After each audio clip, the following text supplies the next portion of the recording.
All right, shalom, everyone. Shalom. I am live. I'm actually live. This is not a pre recording like most of my videos. And the reason that I'm live is because we just now ended a series. So I'm going to share my screen really quick so y'all can see the series we just ended. And by the way, this is also a Q&A. So if y'all have any questions you want to ask me, you can just send them in the chat. But so as y'all know, on my YouTube channel, I have a playlist right here. And I'm going to update my playlist with some new content here tonight or tomorrow. But on my created playlist, I have a series that just ended titled Haplogroup J equals Japheth. Haplogroup J equals Japheth. This is the series that has recently ended. And in this video series, I basically break down the origins of Haplogroup J, going even further and deeper than in my previous videos. And I touch on different ethnic groups, such as the English and the Chechens, modern day ethnic groups that are connected to Haplogroup J, have some of the highest forms of J, as well as these groups claiming to descend from Japheth's grandson Togarma, and Haplogroup J being connected to the Quora Araxes culture language, which would be Hurru-Uratrian. And I also touched on how the English and Chechens and Armenians are connected to the Quora Araxes culture. And I touched on ancient Near Eastern populations, such as the Hurrians and the Uratrians, who are ancient Caucasian populations that resided in the Near East. And I touched on ancient Indo-European civilizations that were in connection to the Hurrians, such as the Mitanni, Hittites, Amorites, and Kassites. And I touched on modern-day ethnic groups that are closely related to the Hurrians, such as the Kurds, but there are others. And I touched on the genetic background of Middle Easterners, who basically a good chunk of them are essentially Caucasian and Iranian. And I touched on the modern day phenotype of many Middle Easterners, the Armenoid phenotype that many people associate with Semites, which of course I would disagree. I'll consider the phenotype to be Middle Eastern, but it's Caucasian. It's not Semitic. But so that's the series that just ended. Again, titled Haplogroup J equals Japheth. And you can find that in my playlist for all those videos. And I'm going to update my playlist with some more content. I'm going to update and add the Hurrians, Uratrians, and Core Araxes culture, so y'all can kind of learn about those cultures and people from other YouTubers other than me, because there's a lot of good videos that deal with those ethnic groups and those ancient cultures. But if y'all don't have any questions, I could, of course, end this live stream. But if y'all want to dialogue, just leave a question, or I can even put the link in if y'all want to join the stream. I guess I'll try that. This will be my first time doing that. If y'all don't mind, I would prefer no cursing. I would prefer that we stay civil, and that you have questions pertaining to basically any of my previous videos that I've done. Like I said, haplogroup J equals Japheth. You can ask questions dealing with that, or you can ask questions dealing with Afroasiatics or haplogroup E, etc., etc. I'm going to put the link in and let y'all up. So I think the link is in for y'all. That should do it. Let me see. I'm still getting used to this whole YouTube thing. Not the. I'm still learning a few different neat tricks. Let me see. I guess I'll put that back. But I put the link in. I think I see that the link is in. So y'all can just push it and ask questions instead of type it. But if you want to type it, that works too. But this wasn't going to be a long video. I just wanted to show y'all that this series is over with. We are done talking about haplogroup J equaling Japheth. To a certain extent, we're done with that series. The next series of videos that we're going to focus on is what I titled the Armenoid Invasion. The Armenoid Invasion. And if y'all saw my last video that I did, literally titled the Armenoid Phenotype, basically I'm going to do another mini series touching on that Armenoid phenotype entering into the southern part of the Middle East, basically Mesopotamia, the Levant, and Arabia. And what time period did it enter? How did it enter? Why did these people from the Caucasus and Iran and Anatolia migrate into the Middle East? And of course, I'm going to go deeper into who are they, what culture they were related to, and et cetera, et cetera. We'll also sort of touch on the downfall of Semitic civilization and the various groups that would have migrated into Mesopotamia, like the Gutians and other ethnic groups, which were non-Semitic ethnic groups, by the way. So that will be next Friday, of course. Every Friday, I upload new episodes at 6 o'clock. I do my best to upload at 6 o'clock. Every now and then, YouTube might do something weird and it uploads 6 o'clock in the morning and not in the evening, but it's a work in progress. And I'll put the link in again for anybody that wants to join. I don't see anybody joining yet, but I'm just going to say shalom, shalom to everyone that is in the room. Shalom, shalom, and thank you for the support. Shalom, Ru. All right, you'll join later. Got it.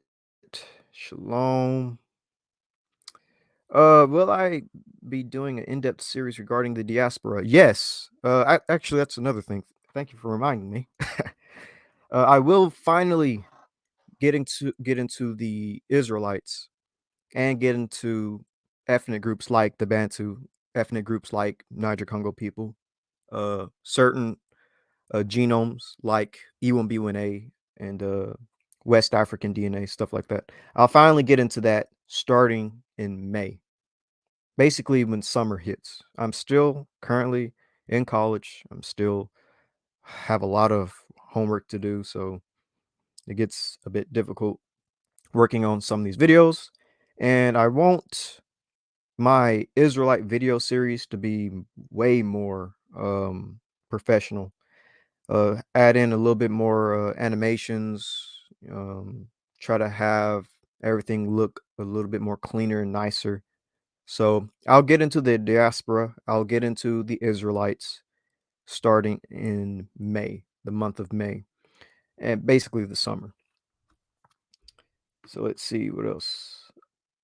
What was your thoughts on the Mormon book and the Talmud? The Mormons were kind of, I think they were racist, weren't they? I know they believe that the Native Americans were Israelites, which I don't agree with. And the Talmud, I don't know too much about it, so I can't really speak on it. Let's see, football. So, what do you think about the Jews in the Roman era look like? Oh, that's a great question, actually. What do I think that the Jews in the Roman era look like? I think they would have had a plethora of phenotypes. I mean, even in the Iron Age, there would have been different looking like Israelite people. So by the time you're in the Roman era, obviously you would have had various phenotypically looking people. Like for instance, my PTR that I have right here. Let me put this down. The PTR that I have right here is from the Greco-Roman period, and that's an ancient Hebrew terracotta. But you also have people that didn't look like this guy. But basically, I would say that they would range from phenotypes from like modern day Levantines to phenotypes like this. That would be like the more conservative, I guess you can say, way of putting things. That'd be the most accurate. And shalom to you, shalom to you, shalom to you as well. And let's see, what's this? So, is your thesis that J haplogroup at the basal are these Zagros, Caucasus phenotypically, or other more melanated stock? Yeah. So, according to the origin of the light skin allele, it would have been with caucus hunter gatherers, who, of course, had haplogroup J, did a series on them. So, excuse me, gotta block some people because we got nonsense in the chat. By the way, mods, if you don't mind, got a lot of bots coming in. But so yeah, the early J markers would have been light skinned. Um, caucus hunter gatherers were some of the first peoples to have the light skin allele.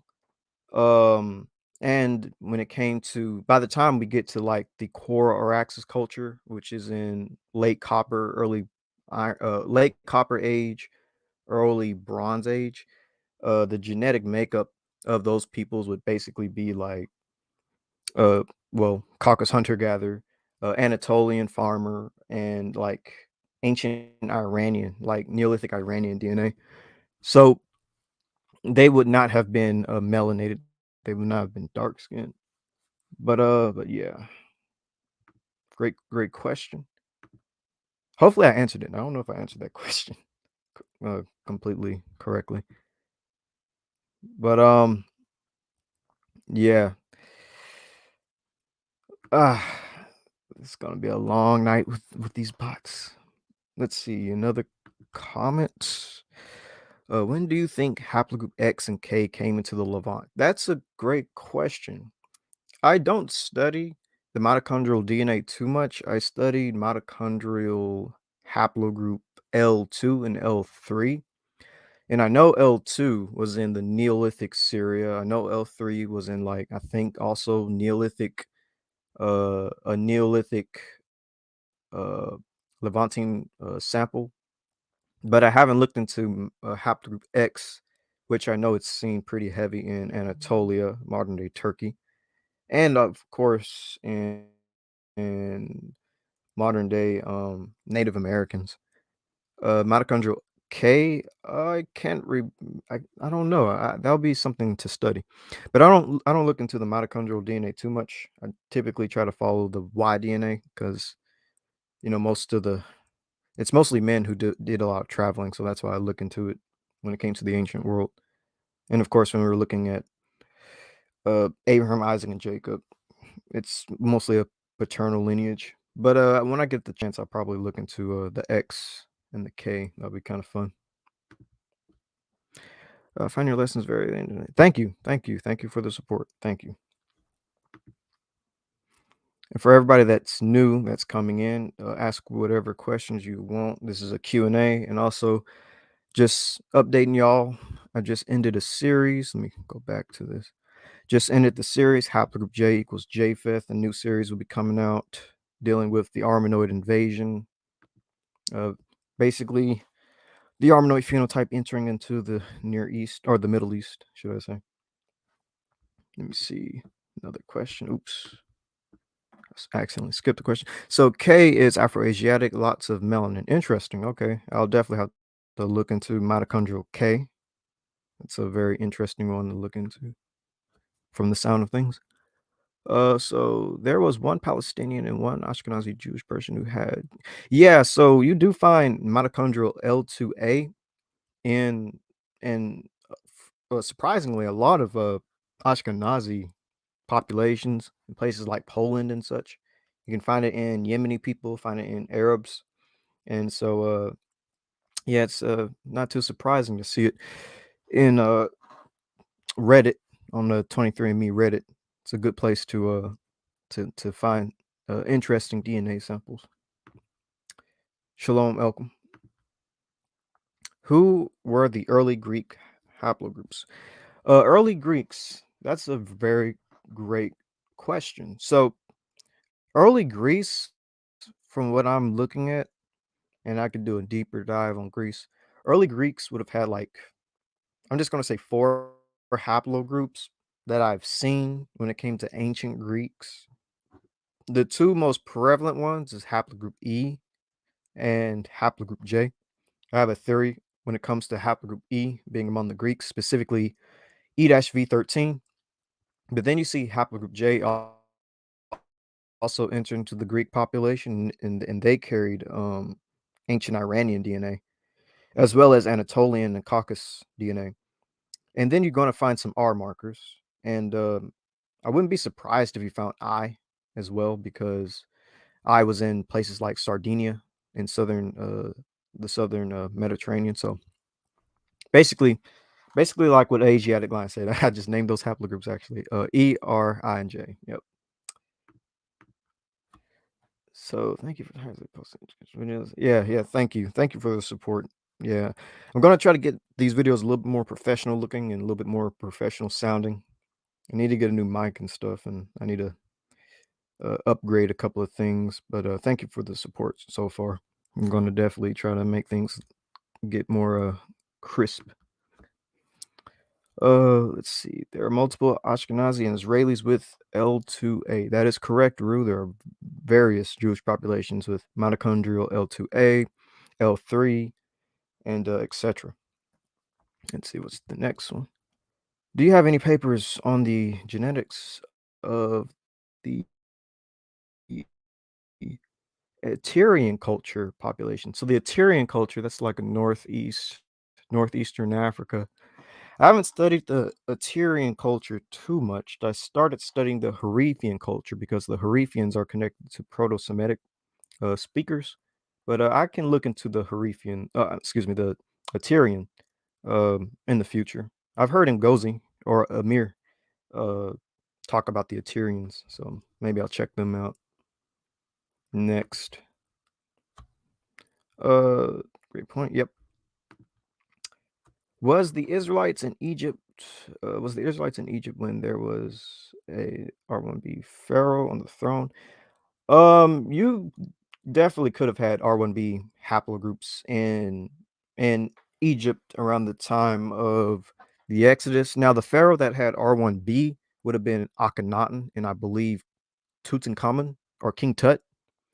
I think the Exodus took place in 1446 BC, which wouldn't be around that time period of Akhenaten and King Tut, because they were the Amarna period pharaohs, whereas I believe that the pharaoh of the Exodus was either Tutmosis III or Tutmosis III's son. One of those two. But you definitely could have had R1B, which is basically RV88, a sub branch of RV88 in Egypt. So yeah, I think Yemeni Jews are the closest to the Natufians out of all the Israelite populations. That would be correct. I would say that Yemeni Jew Israelite populations with the highest amount of Natufian DNA. I actually have a, I would say I have a decent amount of Natufian DNA within me. Nothing compared to the Yemenites and the Bedouins and Arabians, but I have a decent amount of Natufian. Um, show me what you have on Haplogroup DE. So yeah, let me show you a series that I did on Haplogroup DE. I'm gonna go through my videos, have a lot of playlists. So if you want information on Haplogroup DE, I would advise that you check out this video. This is a good video that I did describing the migration and the origins of Haplogroup DE right here. The video is literally called that.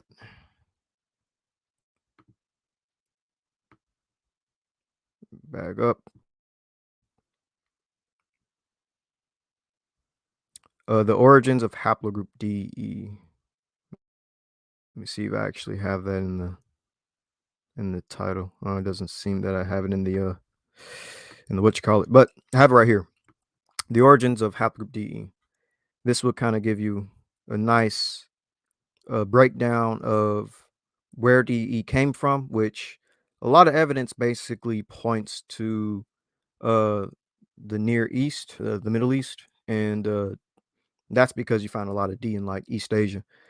And I personally believe DE split in Mesopotamia, but that's just my theory when it comes to that.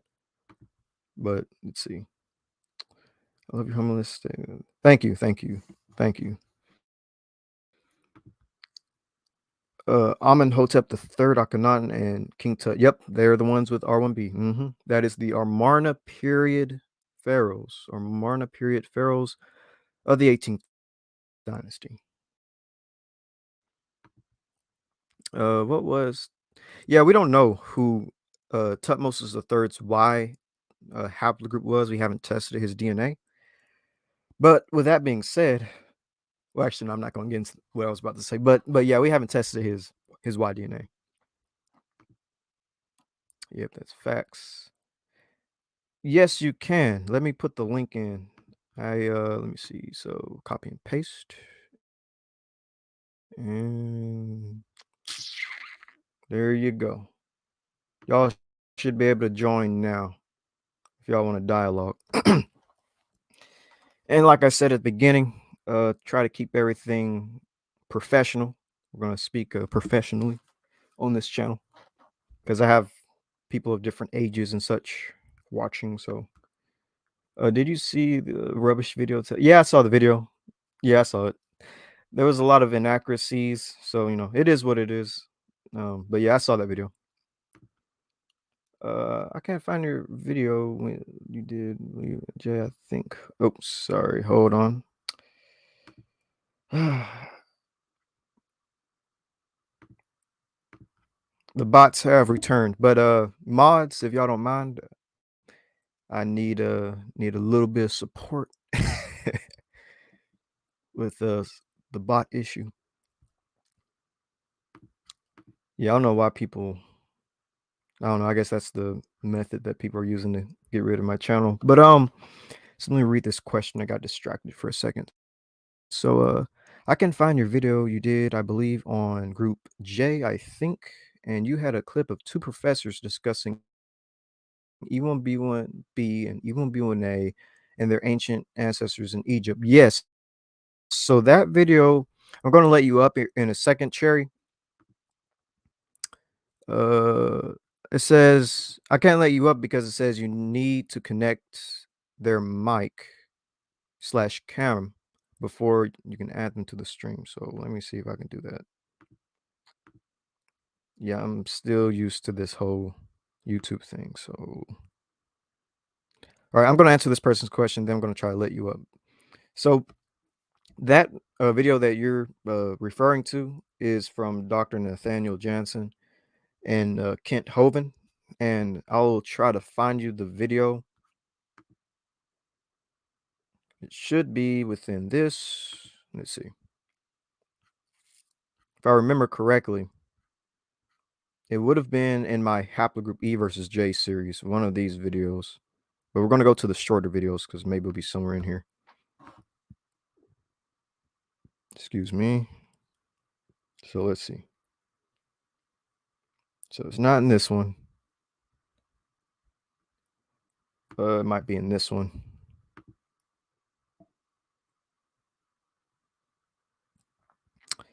And it appears, yeah, it's in this one. All right.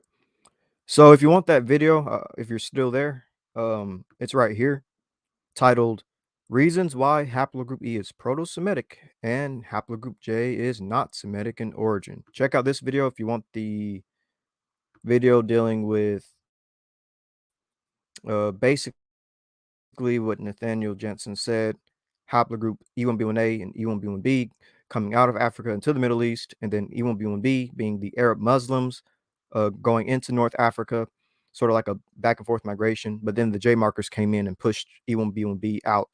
And that's why, according to Nathaniel Jensen, that's why we see J in the Middle East. I have a slightly different model, but his isn't like terrible. I think it's fine. I'm going to let you up here in a second, Cherry. But it says that they need to, which, is you, they need to connect their mic and camera before they can add you. So you have to connect your mic and camera, unless you're using like a cell phone, which might be the case. Can you put into the private chat whether you're using a cell phone or not, Cherry? Going to go to the next question. It's because they J markers. All right. E1B1A is common in the so I actually know a Lithuanian Jew who has E1B1A. And of course that's very interesting. About 10% of Sephardic Jews have E1B1A, and that's obviously that's very, very powerful and very, very interesting. I have my theories as to why, but 10% of Sephardics have E1B1A, and I know the Lithuanian Jew who has E1B1A, and obviously, if Lithuanian Jew has E1B1A, all of his male relatives will also have E1B1A. So I'm about to let you up, Asiatic. Give me a quick second here. DE had to split in the Near East. It did. Most definitely, because most people with Haplogroup D are like Tibetans and Japanese and Andaman Islanders. So it's like, yeah, it had to split somewhere in Asia.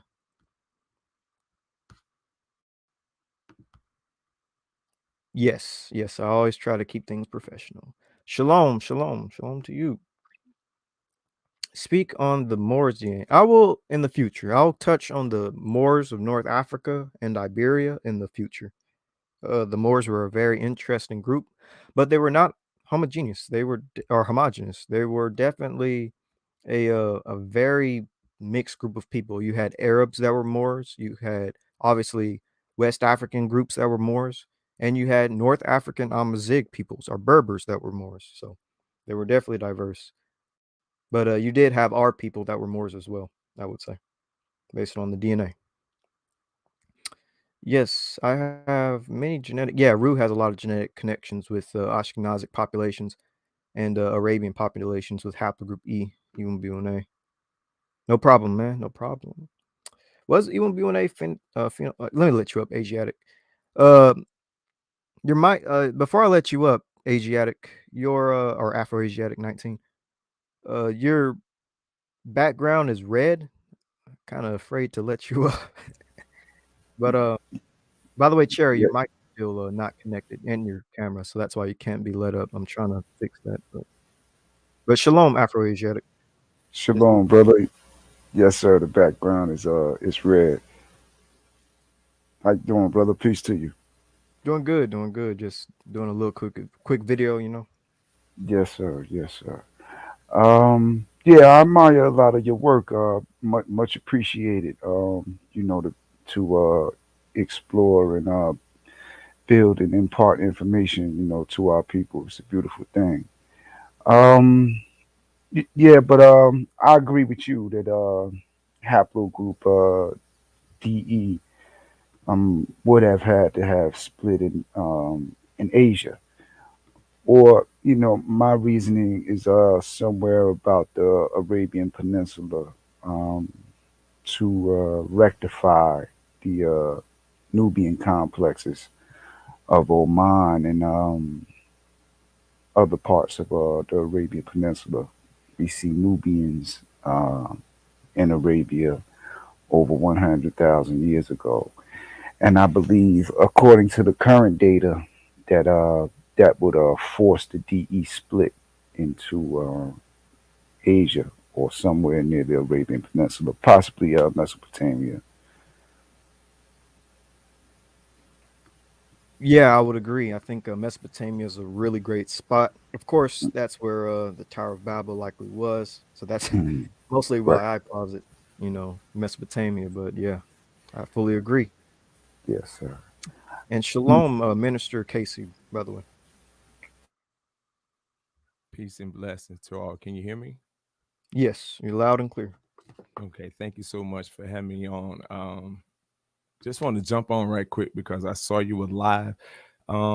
Start following the channel some time ago, and just dropping in and out. I think I started really putting a little bit more time into your channel, or as far as the videos when you started the J I guess that when you started working with the J haplogroup, that's when I really said, okay, let me just start peeping them out. So I just wanted to come on and just thank you for your work and just ask you a question.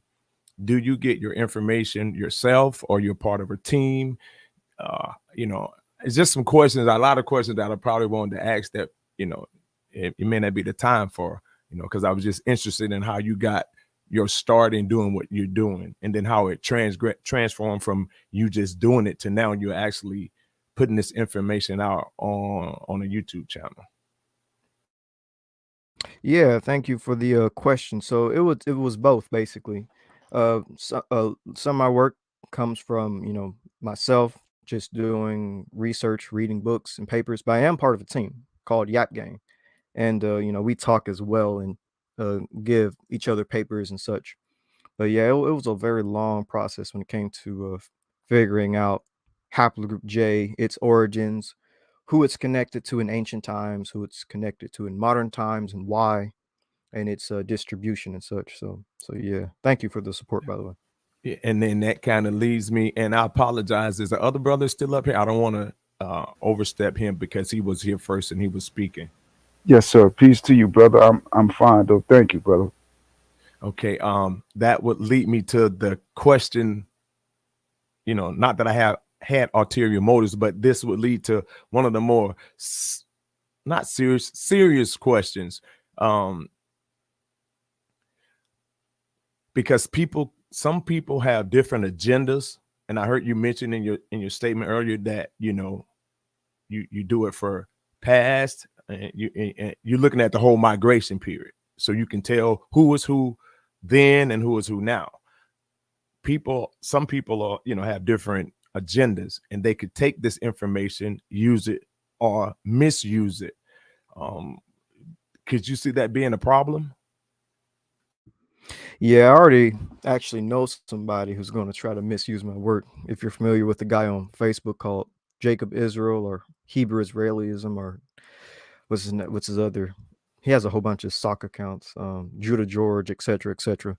Don't Yeah, I know. already know people are going to try to, twist my words and stuff. There's been other YouTubers who's been trying to twist things, but that's why I always show my sources and read the papers as it is, because it's like, all right, you can say that this is saying that, but I literally have the source right up there on the screen. So And that's what I can really appreciate the work. It's done on a scholastic level, and if people were to in any subject that you're dealing with, if you're dealing on a scholastic area, you have to be unbiased and you have to be 100% honest, regardless of what you find.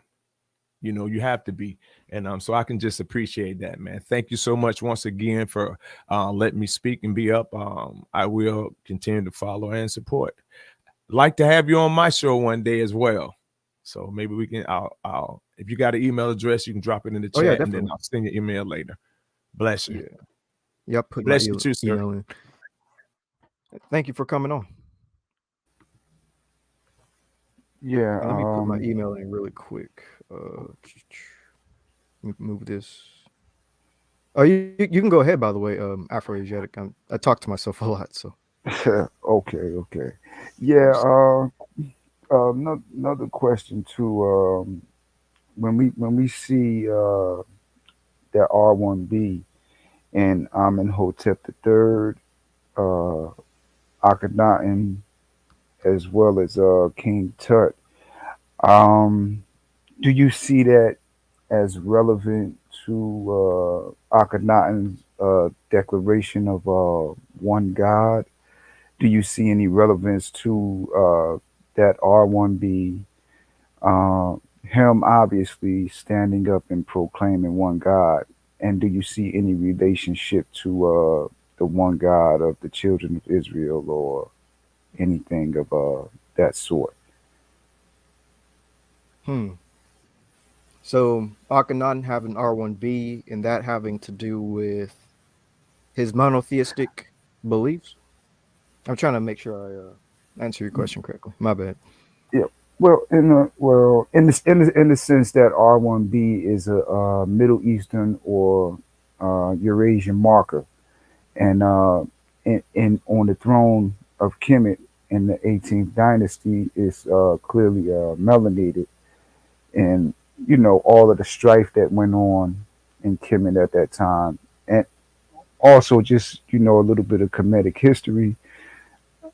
The people who supported Akhenaten with cattle were from the Western Desert, which would also be leaning towards the area of Lake Chad.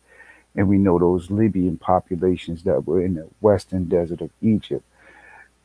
do you see any relationship between those R1Bs that were on the throne of Kemet and the Labu who were near the area of Lake Chad? We obviously see a heavy concentration of R1B, RV88 in Lake Chad, and their relationship to that movement of one God, because he was practicing a very strict monotheism prior to his death. I know that's a long question, though. Excuse me, bro. But No, it's all good. yeah, yeah, Yeah, so it's interesting that you bring that up. So the Cameroonians and the Chadians, like you said, they of course have R1B, and Akhenaten, Tutankhamun, and I think there's another pharaoh around that same time who has R1B. And what's interesting about that is that they have the very specific subclade, the same subclade of R1B that those Chadic and Cameroonian groups have, which is RV88. RV88 seen in Africa and the Mediterranean and the Levant. So you can argue the fact that there is a connection between that there could be a connection between those West African populations with R1B and the ancient Egyptian populations with R1B. I mean, it definitely proves that there was migrations going on from Egypt into West Africa, or from the Near East into West Africa. So it's good evidence for that. right. Thanks, bro. Yeah, you do a lot of good work, man. Interesting. One more question. What do you think of National Geographic and the Australian Center for Genetic Studies that they state that there were no Europeans as we know them in the common sense before about 6600 phenotypically, that there were no European stock on the planet prior to about 6600. 6600 BC. 6600 years ago, Yeah, not BC. that would 6600 years ago. Yeah, that would make sense because basically the genetic makeup of a Proto-Indo-European is a mixture between a Caucasus hunter-gatherer and an Eastern European hunter-gatherer. And this admixture would have taken place in the modern day Ukraine, which is interesting because of what's going on today. But anyways, the admixture between Caucasus hunter-gatherers and Eastern European hunter-gatherers created the Proto-Indo-European, also known as the Yamnaya culture. And then those Proto-Indo-Europeans would have migrated, of course, into Europe, and they would have mixed with Paleo Europeans, the original European populations, as well as Anatolian farmers. This admixture between these four groups created the modern day, uh, European. So yeah, it would make sense that Europeans, I guess you can kind of say, are like late comers. I mean, they're late, but they're not late because this is still thousands of years ago. But compared to like other ethnic groups like the Natufians, they're kind of late because Natufians go back to the Mesolithic, whereas the Yamnaya only goes back like to the late Copper, early Bronze Age. So Right. All right. Thanks a lot, brother. Carry on. Shalom to you. Much appreciated for allowing me to come up and ask a few questions, and I'll drop down and listen in. all right, no problem. Thanks for coming up, Thank you, bro. and thank you for the support.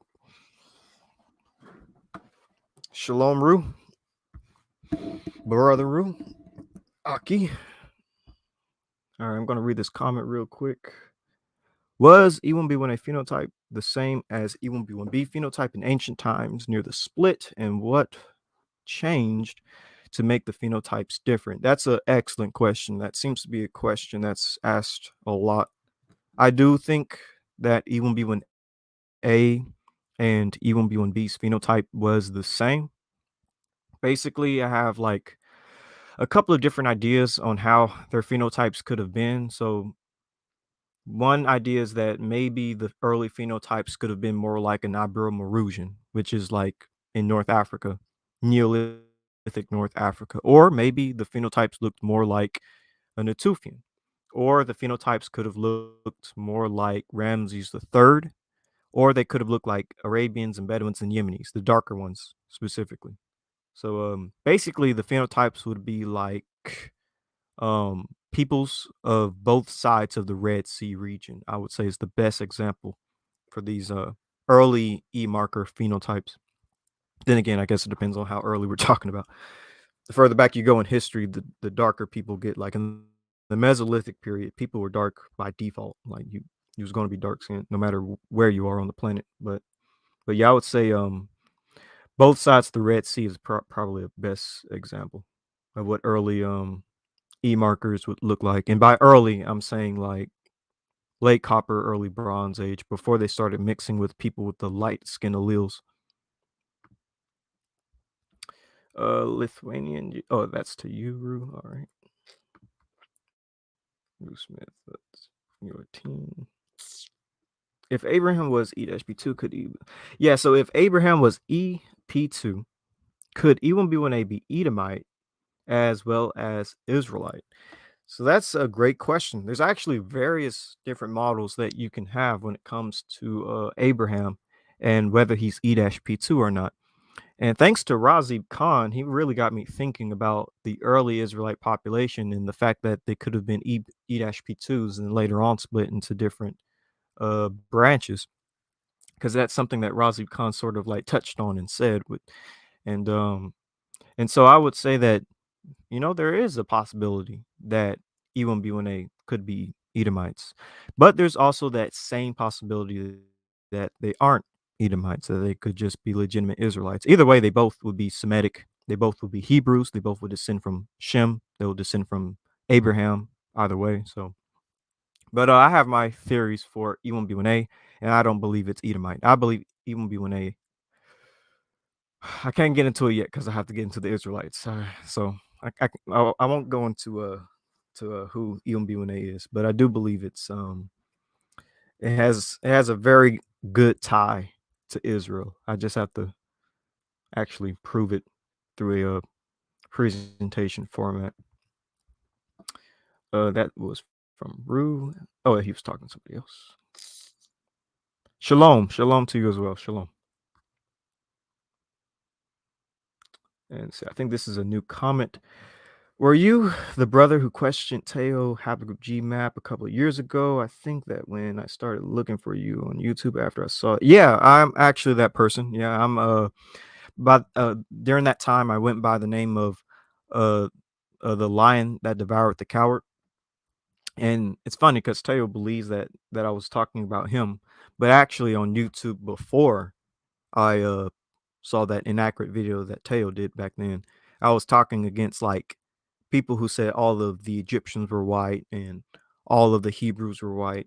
And I created the name, the lion that devoured the coward, because I would debate those people in YouTube comment sections. And I guess Teo assumed that I was trying to mock them with that name, but oh well. But yeah, that was me, the lion that devoured the coward. And now they call me a coward, which is weird because I told them I want to debate them. And I would want to debate them again. Me and Yeshua versus the Tail twins. 3 rounds, 15 minutes each, but they refuse. Oh well, it is what it is. Can't have everything we want in life. So let's get to the next question. And by the way, Cherry, I think, let me see. It says that you need to connect your mic/camera before I can add you. So connect your mic and your camera, and I should be able to add you. Let's go to the next question. And okay, that was to somebody else. Okay. All right. Bruised DNA. He's big juju. All right. Why do you think the claims of blood libel against Israelites/Jews came about? I don't know. I don't know. That's a good question.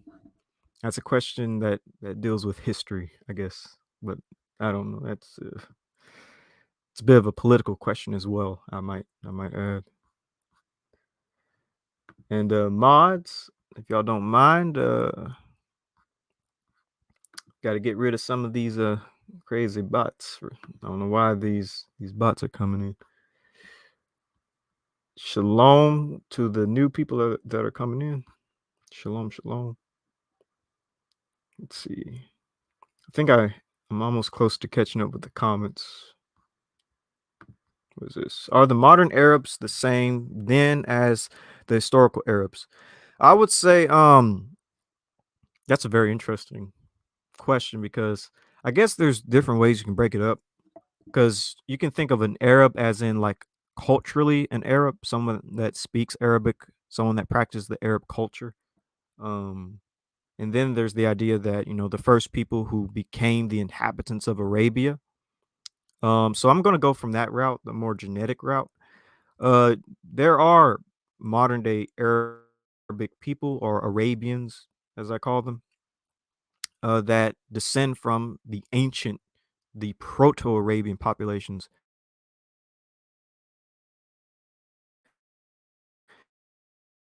Those Arabians will have basal Eurasian DNA. They will have Natufian DNA, and they'll have haplogroup E. So you find that today, and so yeah, that would basically be like your Arabians, your Bedouins, and your Yemenis. So to answer your question, yes, but I believe it's the E markers that have the more true stock of an indigenous Arabian, rather than a J marker Arabian that would have came in a bit later. But the E markers have been in the Arabias for a long time, like forever almost. No, the modern Arabians are the same as the Arabians. All right. Can you? Should we also be seeing Iwambuna in Syria/ancient Syria? So we actually do have some Iwambuna in modern day Syria. I'm not gonna lie, it probably is recent, but we have to do more excavations if we are to find ancient samples in Syria. And what we have to keep in mind is this: we haven't excavated every single grave in the Middle East.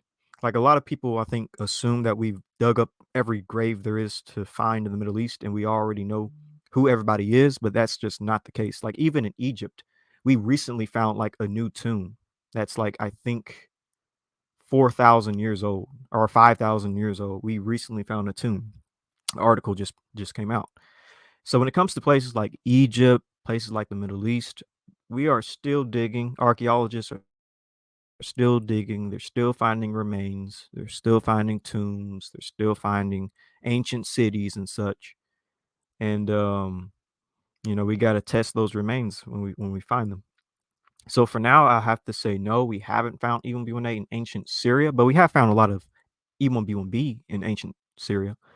Like, we found an E-M84 sample in Ebla in the early Bronze Age, and Ebla, of course, is a Eastern Semitic civilization. So that's a win, I would say. The Edomites can be traced from Iron Age E1B1 human samples found. Is that a question or more of a statement? I'm not for sure if that's a question or a statement. Nabateans have ties to children of Israel very close. That's interesting. I know the Nabateans, they were like an Arabian people that lived in Petra, but oddly enough, it would seem that either that they were a mixture of Arameans or that they wrote in an Aramean script. But the Nabateans are a very interesting group.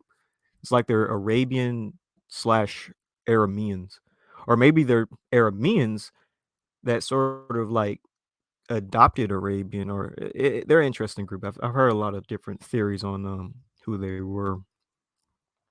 At first, I thought they were straight up Arameans, but they might have a little bit of an Arabic influence to them. Question: how would one find out his or her phenotype? I mean, I, this might sound a little bit rude, but I would just say look into the mirror. That's kind of how you can determine your phenotype. Like, if I look into the mirror, I would say my phenotype is medium brown skin, dark curly hair, dark brown eyes, average African American height, of a 23-year-old. Like, just describe your phenotype the way you see it, you know. I mean, you can use that old terminology like negroid and caucasoid, but you know, I don't really use that too often unless I absolutely have to. But I don't understand why people can't understand that the Israelites were different phenotypes. The Song of Solomon talks about redheaded, blue-eyed people and the black people being in Israel. Yeah, Israelites had a bunch of different phenotypes. I believe that, like, the average Israelite looked like people on both sides of the Red Sea, basically like dark-skinned people. I would say most Israelites were dark-skinned, but you did have light-skinned people in the ancient Levant, in the ancient land of Canaan. Like, I always bring up the Hurrians, like they were straight up Caucasians. So yeah, there's different phenotypes in the ancient Israel. The Batians are Israelites. Oh, interesting. Answer the question. The Batians are Israelites, Edomites, and Ishmaelites. If the Abraham and the forefathers were Edash-B2, then all the Hebrews would be Umbun-A and Umbun-B. That is correct. Yep, that's correct. I thought that the leader of ISIS is claiming to be from the prophet's bloodline. I'm not for sure. I don't know who the leader of ISIS is. So yeah, I can't really answer that question, but I don't know who he is. Shalom to you as well. Thank you for all your. All right, shalom, and oh, no problem. Can you do something extensive on the Sabians? I believe that's Sabians.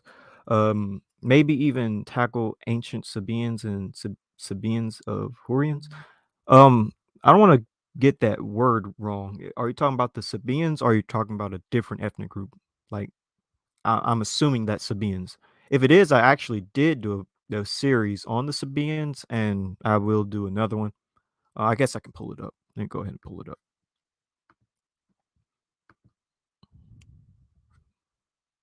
Let me see if I can find the Sabians. So here's my series where I touch on the Sabians, and hopefully that's what you're talking about. I touch on them in my Eber and Azurad video. I touch on them on Joktan, son of Eber, because I believe that from Joktan came the Sabians. And also, I touch on the Sabians when it comes to Sheba and Sheba, son of Joktan, and what did Joktanites look like. I would say specifically touch on Sheba, son of Joktan, is when I touch on the Sabians. Sabians, just to do a quick overview, Sabians are a Southern Arabian ethnic group. They spoke a South Semitic language, ancient Southern Arabian, and some of them had colonies in the Horn of Africa. That's how you get some of the Habesha peoples and the Amhara and people like that. So yeah, Sabians are a very interesting ethnic group. And I do believe some Hurrians would have been among them. Yeah, Hurrians would have been among ancient Arabians at some point in time because we have J markers among Arabs today. Shalom, Sean, by the way.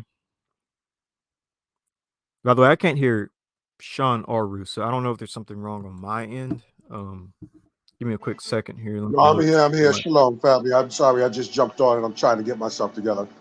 What's going on? Okay. Shalom. Just a Q&A and telling people that I just now ended my series. I guess I'll do a recap. So I just now ended my series, Haplogroup E versus J.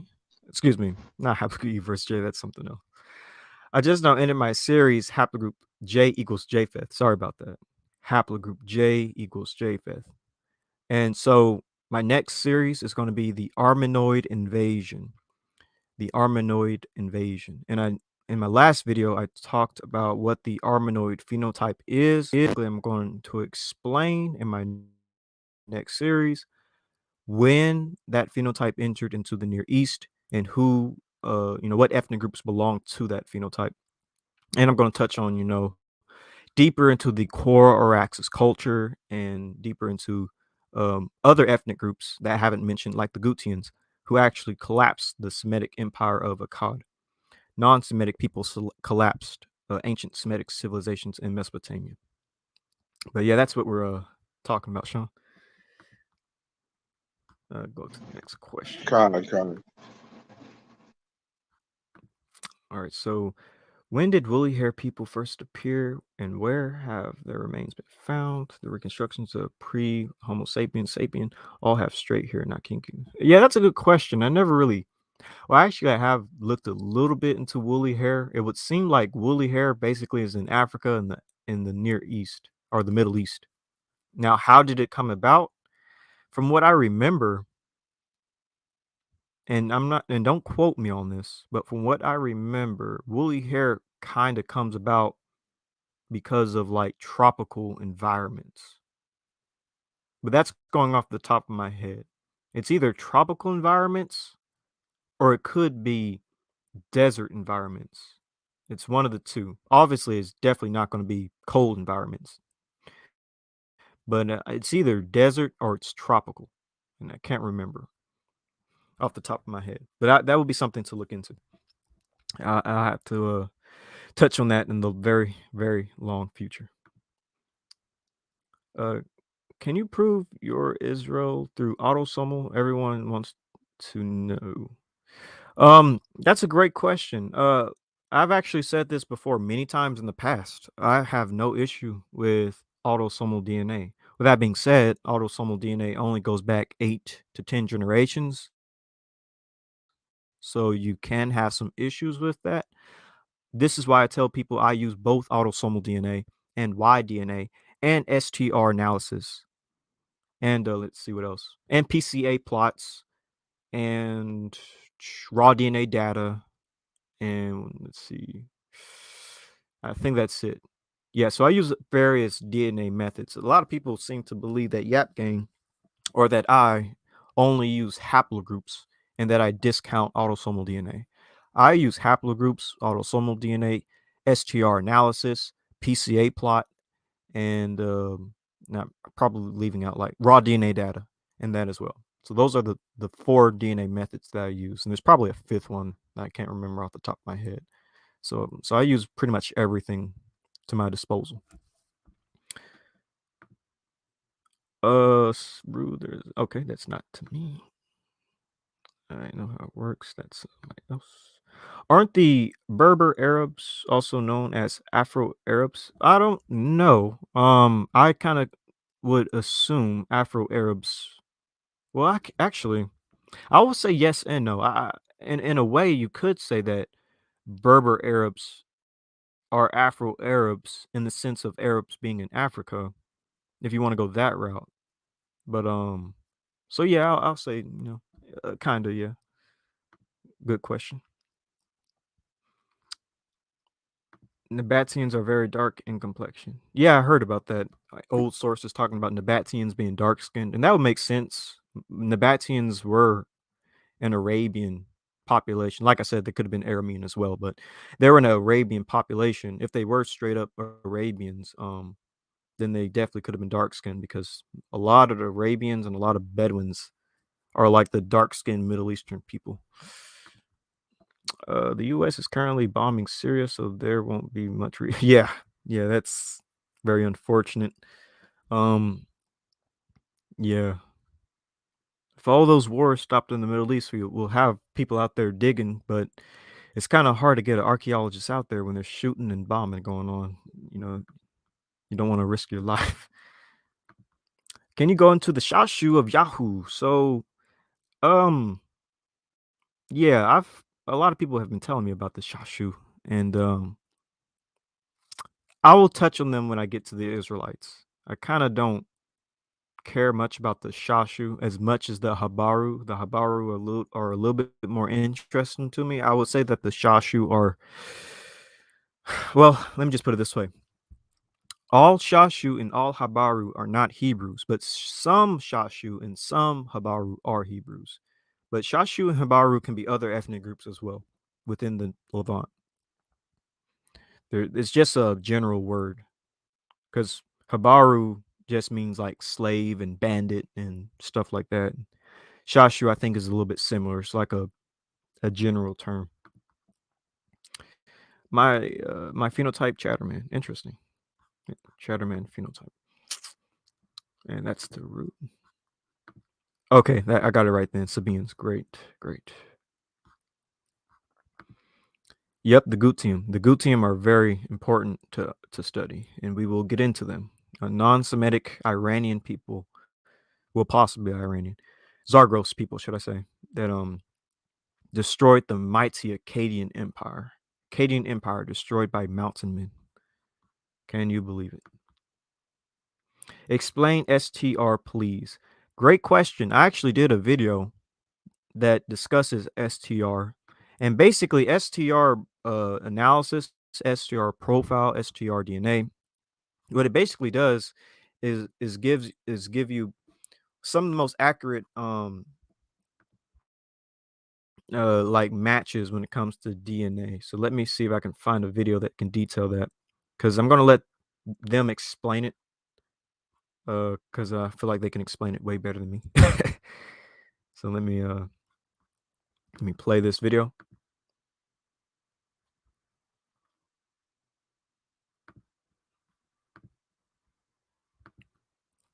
STR analysis will be one of the methods I use to proving, well, should I say, looking into Israelite ancestry. I feel like it's a really good method, along with haplogroups, along with autosomal DNA, along with raw DNA data, etc. And Sean, tell me if y'all can hear this. I'm going to mute my mic. A short tandem repeat, or STR, is a Yeah, region you of good. DNA composed of a short sequence of nucleotides repeated many times. Since the number of repeated sequences in a given STR varies from person to person, pinpointing these variants can be useful in DNA fingerprinting. As the name implies, the repeated stretches in STRs are short, only 2 to 10 base pairs long. For this reason, and because they are dispersed more evenly throughout the genome than the longer variable number tandem repeats, or VNTRs, STRs are favored by forensic labs. Large databases of information on STRs in the general population tell analysts how much variation exists at any given STR location. That information can help forensic analysts determine the conclusiveness of a match between two samples. If 10% of people have the same number of repeats at a given STR, for example, finding a match at that site is merely suggestive that two samples are a match. If two sites with the same prevalence match, the odds drop to 1 in 100 that the similarity is coincidental. If 13 sites match, the odds that any two people would possess such a fingerprint are so small, about 1 in 10 trillion, that the result can be considered a definitive match.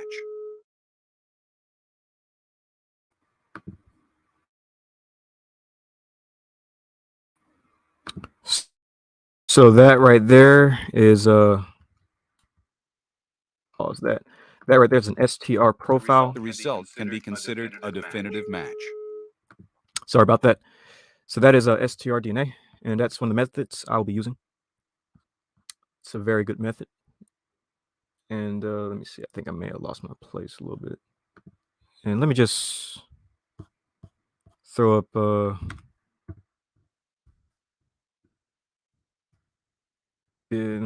copyright disclaimer real quick, because I played that video. So copyright disclaimer. Since I just played that video, copyright disclaimer. I'm protected under fair use. I use the video for teaching purposes and looking into scientific material. So copyright disclaimer. All right, let's go back to my original screen.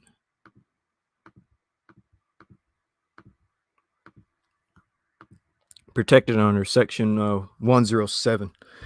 All right, so much is revealed through much can be revealed through mtDNA, and I would say you should talk to Shari about mitochondrial DNA. I've studied mitochondrial L2 and L3, but yeah, I kind of study mostly the Y DNA. Do you have a goal with all this information and research you want to accomplish, or is it that you just want to spread the knowledge? Yeah, so I just like history. I have a minor in history in college, so I kind of like connecting the dots. I do, but I don't consider myself an Indiana Jones. I would like to actually go to like Africa and the Middle East and do some digs and look into more of the ancient graves and stuff, so I can kind of know what was going on in the ancient Middle East. And since I believe in the God of Abraham, Isaac, and Jacob, studying this stuff kind of brings it more to life. It makes you realize that these are an actual real people that existed, and that all the stuff that went down in the Old Testament actually went down because you can physically see it. So that's one of the big reasons as to why I study this stuff, study the genetics of the ancient Near East, to know, like, when the Israelites were fighting the Canaanites, who were they fighting? Like, who was the modern day descendants of these people, and what did the ancient people look like and come from? Same thing with the Israelites. Where do they come from, and what do they look like? And then other ethnic groups as well: Babylonians, Assyrians, etc., etc. And in my bio, I actually do have that there. The reasons why I do all this, to have fun and to learn about history, genetics, and language, to learn about the ancient Near East, the neighbors of the Hebrews, and also to search for the descendants of the Israelites today, and also to discover who the ancient Hebrews are. Like, that's one of my main goals for this channel. Muhammad was supposedly J-M267 or E1B1B. We don't know what Muhammad's haplogroup was because we don't have his body. And from what I understand, he didn't have children, if I remember correctly. Or if he did, there's a lot of different people claiming it, kind of like King Solomon. So, yeah, we don't know if he had J or E because we don't have his body. So, we'll be able to know for sure if we had it. Shashu and Hyksos overlap at times. They do. I will agree. They do. Hyksos, Shepherd Kings, Shashu, Levantine people. What are thoughts on the might mispronounce this, but the Glusian Proto-Canaanites that carried haplogroup T? Is there a connection with them and T lineages found in Angazelle? Yeah, so in the Copper Age, we did find a lot of T markers that came from Anatolia that entered into the Levant, and you're all right. They seemingly were part of that Glusian, and that's how I'm pronouncing it right now. That Glusian culture, based on the archaeology, there's a lot of like symbolic connections that we can see in pottery and artifacts and stuff like that. And let me see your question. And so, yeah, they were found in that general area of Angazelle, but you also found a lot of E markers there too. But yeah, they just seem to have been an ethnic group of people traversing the ancient Levant. But from what I understand from the study, they didn't leave any descendants, which is interesting. Like, there's some abandoned sites in that region, and they didn't leave like any descendants. So it seems like they went there, then they kind of just left, which is what happens a lot for some reason in the Neolithic and Chalcolithic and stuff like that. People go to a new location, live there for a while, and then they just abandon the site. That's actually what happened with the core Arax culture. They were once concentrated in the southern Caucasus, and then they began to abandon their sites and move further outward. But we know why they left. They left because of like war and climate change and stuff like that. I saw a map. Excuse me. I saw on Google they found Star Shield of David in Africa. Yeah, I think I heard about that as well. They found the Star of David on like a cup in West Africa, which was interesting. I don't know what that means. I have to do some more studying on it. And shalom to you as well, Shari. Let me put the link back in. Let me copy and paste this link so people can join if they want to join. I might be behind a little bit on the comments, but I'm going to put the link in for people that want to join. Shalom to you as well, souls of our ancestors. Shalom, shalom. Yeah, a lot of people saying shalom, shalom, shalom. Let's see. Can you answer this question? Who are the people Yeshua was describing in Rev 2:9 and Rev 3:9? That's a great question. And I feel like it'll be better to do a presentation on it to like really break down instead of just give a verbal answer right off the bat. I'm the type of guy that when it comes to deep stuff, I would rather do a presentation. So maybe in the future I'll touch on that in presentation format. Let's see. I guess that's to somebody else, but yeah, that's to somebody else. And let's see. How can we tell the E1B1A that's not Israel / from Shem, but not from Abraham, from E1B1A that is from Abraham? Well, one quick way to tell is looking at STR analysis and looking at raw DNA data. I would say that's one quick and easy way to determine, the different people with E1B1A, STR, and raw DNA. You use many scientific studies, linguistic studies to prove that Haplogroup J is Japheth. It's obvious you believe E1B1A is Israelites or Israelite. Hopefully you use through genetics and linguistic studies too. Yes. I'm not going to 100% confirm right now who I believe the Israelites are. I'm still going to do my very best to stay neutral on the topic and work my way up to the Israelites. I'm going to say this. I believe that the Israelites had haplogroup E.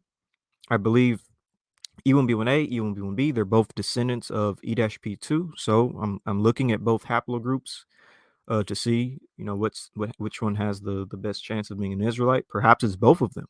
Perhaps it's only E1B1B. Perhaps it's E1B1A. We don't know. I have different models though. But with that being said, yes, I will look into the genetics of people with E1B1A. I will look into the linguistic studies of people with E1B1A. So don't worry. I will have as much fair breakdown of E1B1A that I had with haplogroup J. I will do that. More than likely, Prophet Muhammad was E1B1B being a descendant. Yeah, I think Muhammad would have been haplogroup E, definitely. Definitely E1B1B for sure. Or E1B1A, or just some form of E, I would say. Your thoughts on CRI genetics testing for ancestry? I actually just now bought their kit from CRI genetics because I saw Yashar show his DNA, and I was like, man, that is a really good website.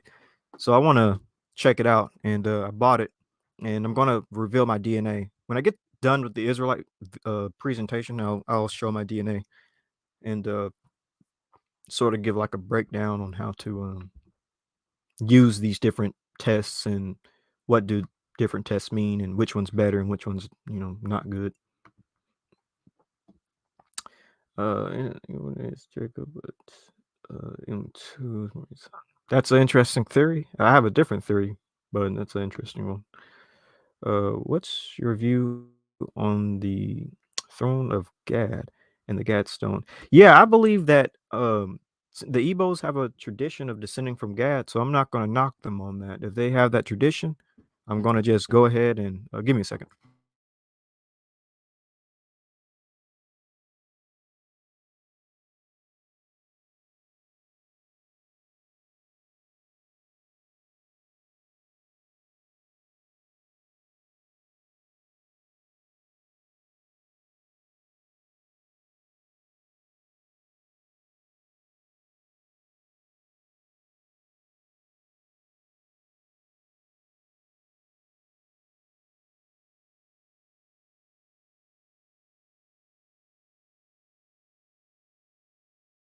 Sorry for the dead air. Sorry for that.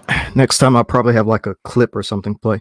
But the Igbo, like I said, they have a tradition of descending from Gad, and I'm not going to knock them on that. I'm going to look into their tradition, see what they have, see what they follow culturally, and look into their genetics, of course.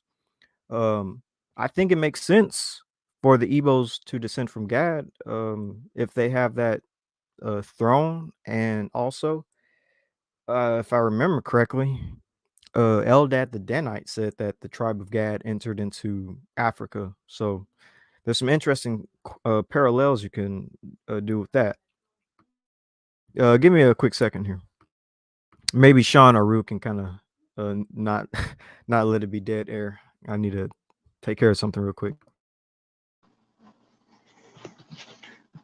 Yeah, family. So right now we're just doing a Q&A. I actually walked in, didn't even know he was actually doing a Q&A. Just seen a link in our personal chat that we have together, the Yacht Gang, in Telegram. So I kind of walked in late, but yeah, this is the perfect time now, I guess, to pose your questions, uh, to get a feel for All right, I'm back. why. Oh, you're back. Okay. Yeah, To you can get go a ahead feel and finish.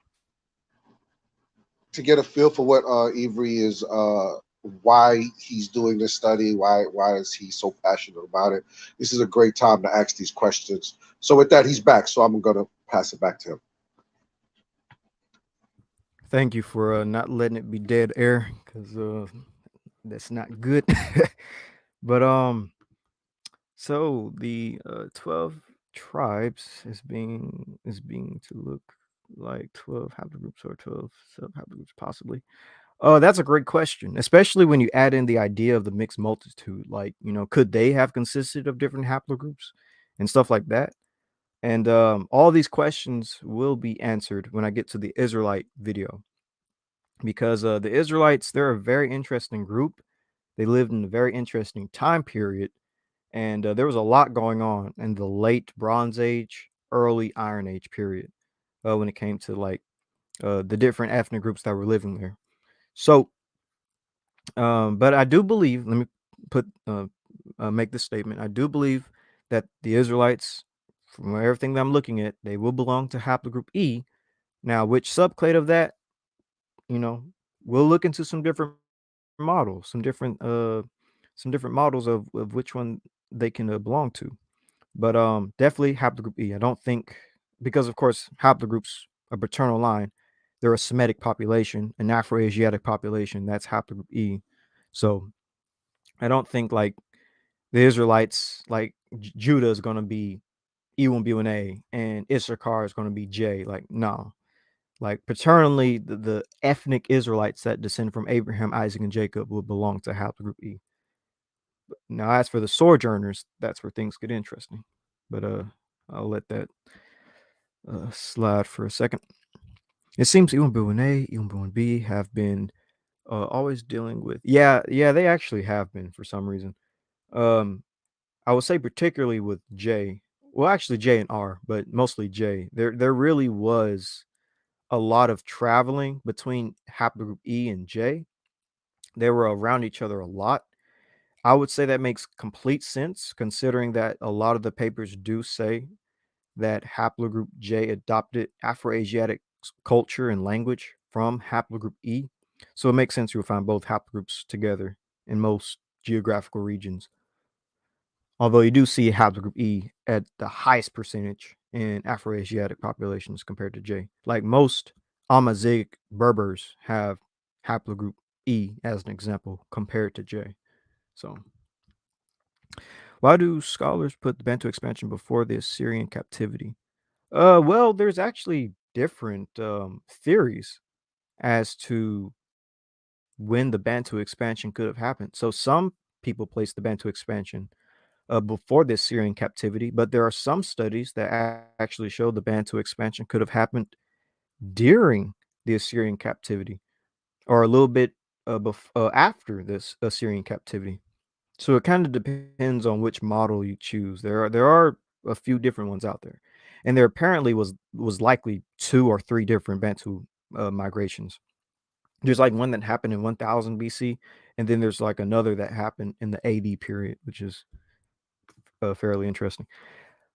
Can you explain why most Edos, uh, American descendants of slaves, carry E1B1A7A or E1B1A8 with fewer among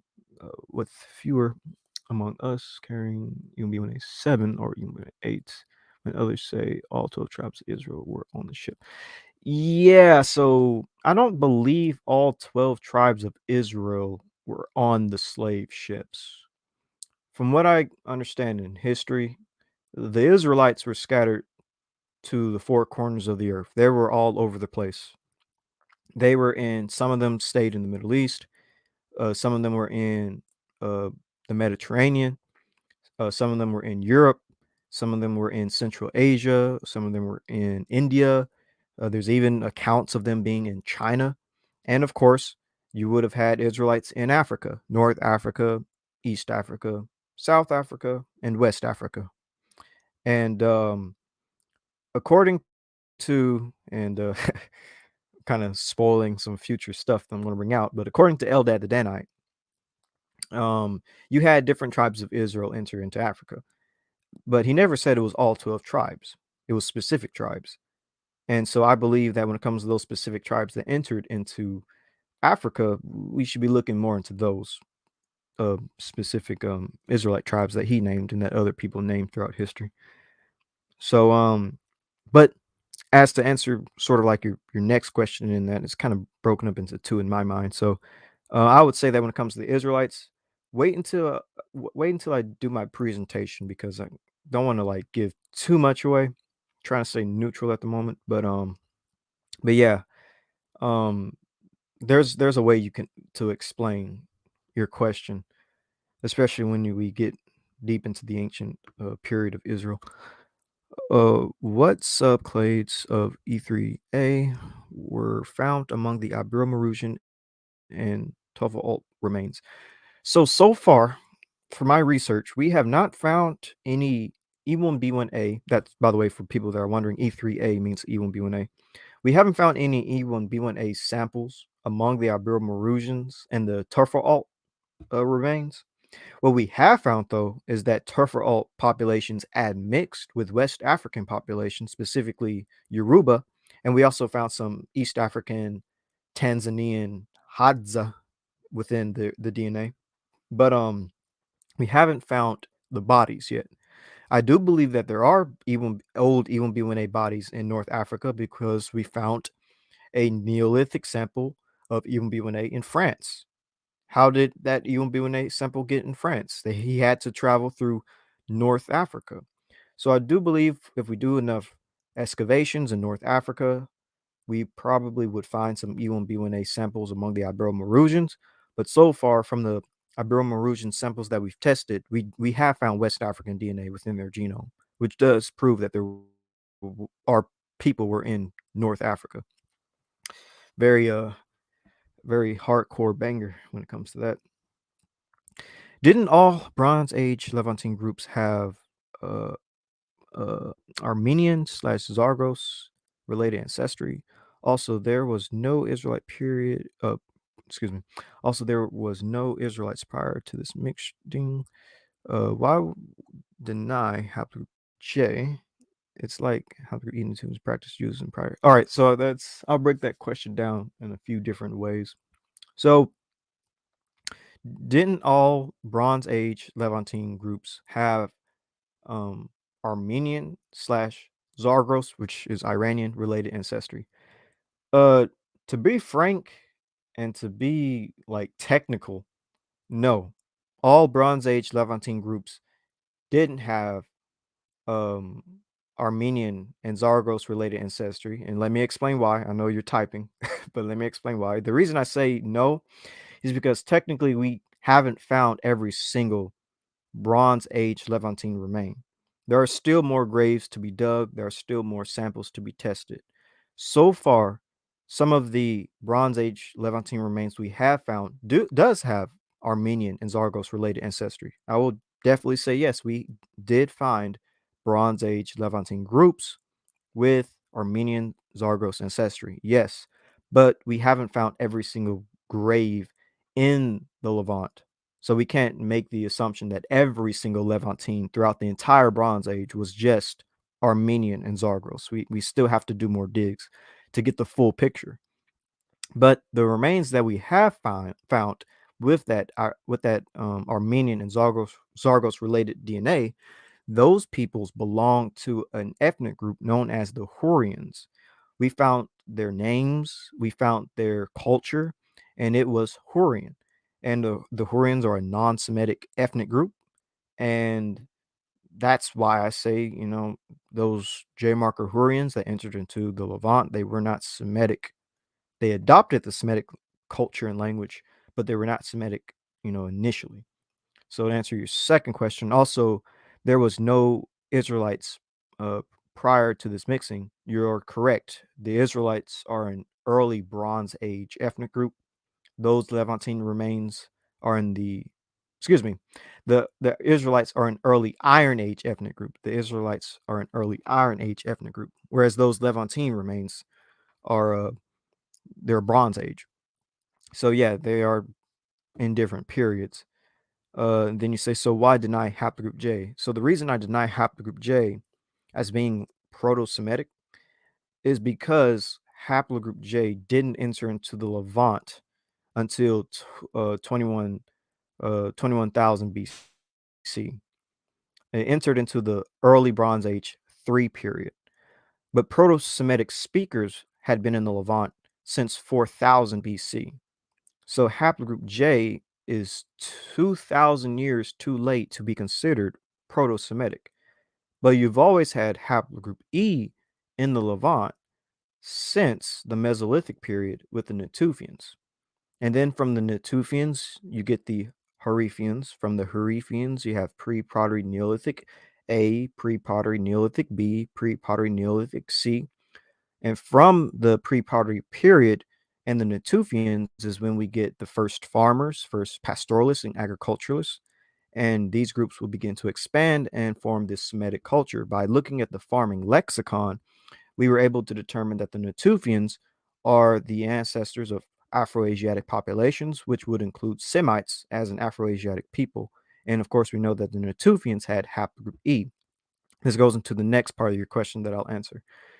Not like haplogroup E Natufians practice Judaism. You're right. Natufians didn't practice Judaism, but Natufians, in a sense, did practice forms of Semitic culture, like the fact that Natufians were the first pastoralists and agriculturalists, and we know that Semites, the early Semitic populations, were a pastoral people. Akkadians were an early pastoral people, and even in the Torah or the Bible, we see that Abraham, Isaac, and Jacob, they were pastoralists, and so and the Natufians would have represented that early form of I guess you can say, a pre-Proto-Semitic culture because the Natufians were the first to domesticate the sheep, and we know sheep is a very important cultural element to the Israelites. After all, if you believe in Christianity, Yeshua, Jesus, is described as a lamb. So sheep were domesticated by the Natufians.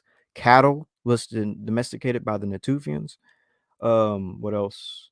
Sheep, cattle, goats. Goats were domesticated by the Natufians. So this is why they're a very important people. And of course, like I said, Natufians are the first Afroasiatic speakers. The farming lexicon, which was check out Alexander Metalrev's study on that. He basically breaks down that there are archaic forms of Semitic, excuse me, not Semitic, Proto-Afroasiatic um, terms that we found. Then I'll go deeper into that in the future. Sorry for staying on that comment for so long for people that are waiting for their comment to be answered. Prophet Muhammad was definitely melanin rich. Yeah, I believe Muhammad was dark skinned. He was an Arabian, so he likely was dark skinned. A lot of Arabs, a lot of Arabians, should I say, are dark skinned. You guys have people creating teams and setting up meetings because of the truth that you share. Yeah, we get a lot of I guess you can use the word haters that try to, undermine what we do and say. Like even tonight in the chat, a lot of, should I say, inappropriate bots have been popping up. And it's like, yes, people are definitely not liking the content, especially this one dude on Facebook called Jacob Israel. He hates my stuff. I don't even get it because I ain't even gonna get into him. But why is E1B1B easier to find in the Levant more than E1B1A? That's a great question. I guess is because people just happen to look in the right spot and they just find an E1B1B sample. This is why I say that we need more archaeologists. We need more geneticists uh, in the field of science to like dig up these remains and test them. It was a huge, accomplishment to find that Ramses sample with E1B1A and his son. Now that was kind of cool, but there's likely more. I mean, we just have to keep digging. Every single body there is in the Middle East and in Egypt hasn't been found. Like there's 6,000 years of humans being in the Middle East. Well, over 6,000 years of humans being in the Middle East and Egypt. Like there's more bodies to be found. We found E1B1A in Bronze Age Iran, or well, no, Mesolithic Iran. Sorry, and that was a huge accomplishment. So we just have to keep digging. That's the best way to put it. There likely is a lot of E1B1A. We just gotta search for it. Facts most likely. Yeah, Israel small large Arabs. E1B1A is the most mysterious. It is the most mysterious haplogroup. Like even I'm searching it and finding it in different places and looking at the genome. And it's like, man, whoever E1B1A was, they definitely were very expansive. Israelites were in Arabia pre-Exodus and post-Midian were interesting. Israelites were in Arabia. I knew Israelites were in Arabia, but I didn't know that they're in Arabia pre-Exodus. I have to do some research on that. How is E1B1A mysterious? It's very common. Well, it's mysterious in the fact that you don't find E1B1A in like ancient sub-Saharan Africa. Like we've never found an E1B1A sample in Mesolithic or Neolithic Africa. That's why it's kind of mysterious. But you have found like an E1B1A sample in like Neolithic France or in Mesolithic Iran or in Ramses III in the late Bronze Age. So that's why it's kind of mysterious. I think that's what he meant by that. The comment. Let's see. What do you know about the Hadza tribe? Well, the Hadza people seem to have gotten around a lot in the past. We found Hadza DNA in the Ibero-Maurusians, and the Ibero-Maurusians were in North Africa exclusively, but yet they had Hadza DNA. So I believe that the Hadza at one point were in North Africa, and then migrated to Tanzania, which isn't an impossible track. A lot of people migrate all the time. And from what I remember, the Hadza had haplogroup either B or A, or maybe they had a little bit of both. But I would consider them personally to be Hamitic people.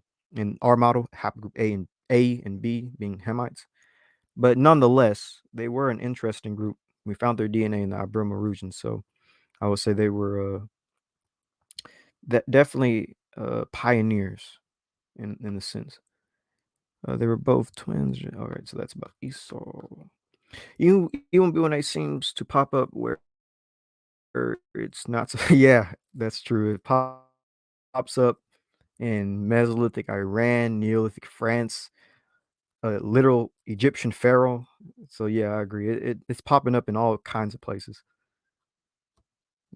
It is definitely a very cool haplogroup to have, I would say. Why do Philistines and Canaanites have haplogroup J and not haplogroup A or B? There's different ways we can there's different ways we can interpret this mystery. Why is J found among Philistines and Canaanites and not A and B? So one way you can interpret things is that maybe originally Philistines and Canaanites did have haplogroup A, but J markers came in and they basically overwhelmed the A marker and B marker Canaanites and Philistines. They overwhelmed them kind of like they did with E. And they were overwhelmed them so much to the point that A and B left and went into Africa and J just remained in the Middle East. That's one method we can interpret things. Another method is that and that Canaanites is just a general term, a general geographic term, and it doesn't belong to let's say, descendants of Ham, and really it's just people who lived in the land of Canaan, and therefore A and B wasn't there, and it was only J and E. That's a second way to interpret things. I kind of use a little bit of both. I use a little bit of both models, and I will actually do a video on the Canaanites in the future because there's a lot of interesting information about the Canaanites when you dig deep into their culture and their language and the different ethnic groups that lived in the Levant. The quickest and easiest way to say it is that not every person in the Levant was Semitic. There's definitely non-Semitic people in the Levant. So true, we need our own. Yeah, we definitely need our own geneticists and archaeologists and anthropologists, etc. You start digging up these remains, or we just need to like get other people to do it. But maybe us doing it would be better. I don't know. Can agree on that. Jay's Bale's too old. I don't know who that's to. Population replacement. It's a great way of putting it. What gave E1B1A different phenotypes from E1B1B? Was it oh yeah, I definitely believe it was the women. The women played a huge role in the reason why we all look different and have haplogroup E. Like as an example, Greek people have E-V13 and they look like everyday typical Greeks. Amazigh people have haplogroup E-M81. Ethiopians, the Amhara, have haplogroup E-M34. Arabs have haplogroup E-M123. Samaritans have haplogroup E-M78. All these groups look completely different. But one thing you notice that's interesting about all these men with haplogroup E is that if you look at their mitochondrial DNA, all of our mitochondrial DNAs are different. A Nigerian man with E-M2, his mitochondrial DNA is likely going to be L0, L1, or L2, maybe even L3. But if you look at a Greek mitochondrial haplogroup, a man with E-V13, his mitochondrial haplogroup might be H. And Amazigh might be H as well, or K. And if you look at, or U as an example, I'll even say U. If you look at the mitochondrial DNA of all these E marker men, they're all different. And I feel like that indicates the women sort of influence the phenotype if you're like trapped and surrounded by a population of people that look like nothing like you. And Rue even says right here, migrations, that's also another important factor. Women, the strongest one I point to. And food and environment. And food can influence it too, like the amount of like, if you eat a lot of fish, fish has a lot of vitamin D, and so you're going to kind of remain a little dark. And so a great example is the Eskimos. Eskimo people are kind of dark, even though they live in one of the coldest parts of the planet. The reason why Eskimos are kind of dark is because they get a lot of vitamin D through the fish that they eat. Oddly enough, the Greeks are people who live off the coast of Greece, and a lot of Greeks were known to be seafarers. So, if they ate a lot of fish, that also can be the reason why a lot of Greeks are dark as well. But they did have African influence in their DNA. Not going to deny that. They definitely mix with African groups. But the dark skin could have also came from the amount of fish that they ate. Anyone got any Natufian or basal? Yeah, I have Natufian and basal Eurasian DNA in my jet match. I have a very decent amount of Natufian. I will show it in the future, but not going to get into it now. But yeah, I have Natufian. My sister got a little bit of Natufian and Eurasian. Yep. When the Bible and scriptures address people, it is always linked to bloodline. Or can it be linked to the culture and the language in the land? People weren't homogenous. Assimilated J could be Israel. I would say yes and no to your statement. So when the Bible and the scriptures address people, for instance, let's go with the Moabites. That is typically, for the most part, talking about a bloodline of people. Who are the Moabites? The Moabites descend from a man named Moab, and we know his we know how they came about was through incest. And Moabites and Ammonites. That's dealing with a specific bloodline, and we know where that bloodline comes from. Same thing with the Midianites. We know Midianites come from Abraham and Keturah. That's a bloodline of people. They likely will share the same type of culture, the Midianite culture, uh, and same type of language. The Midianite language, which would have been a West Semitic language, possibly a cousin branch to Hebrew. So you can kind of blend it together in a sense. Like the Bible, when it addresses in the scriptures, when it addresses people, bloodlines typically can be linked to culture and language. And is it that way all the times? There's probably some instances where it isn't. But of course, you have to show me those instances when it isn't. But it's easier to find the bloodlines and the culture and the language connected. Uh, like like I said, like Edomites, it's a bit easier. We know that they all descend from a man named Edom paternally. And you're right, people weren't homogenous, but some groups were kind of homogenous. Like not every group was, but some definitely were. And you said assimilated J could be Israel. Let me when I get to the Israelite videos, um, I'll touch on the J marker and its introduction into Israel, and I'll go ahead and say it right here and right now.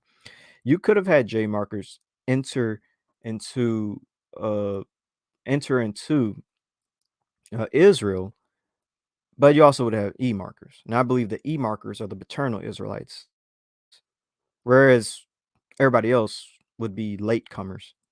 So I'll just put it that way. I am E1B1B.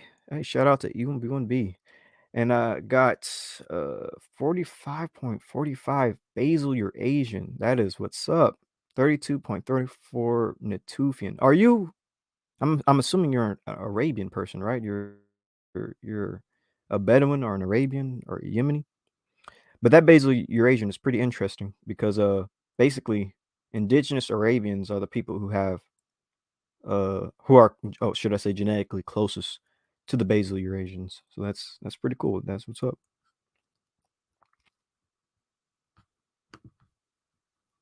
IJ were linked, and Haplogroup I is very European. That is true. Haplogroup I is literally seen among Germanic people.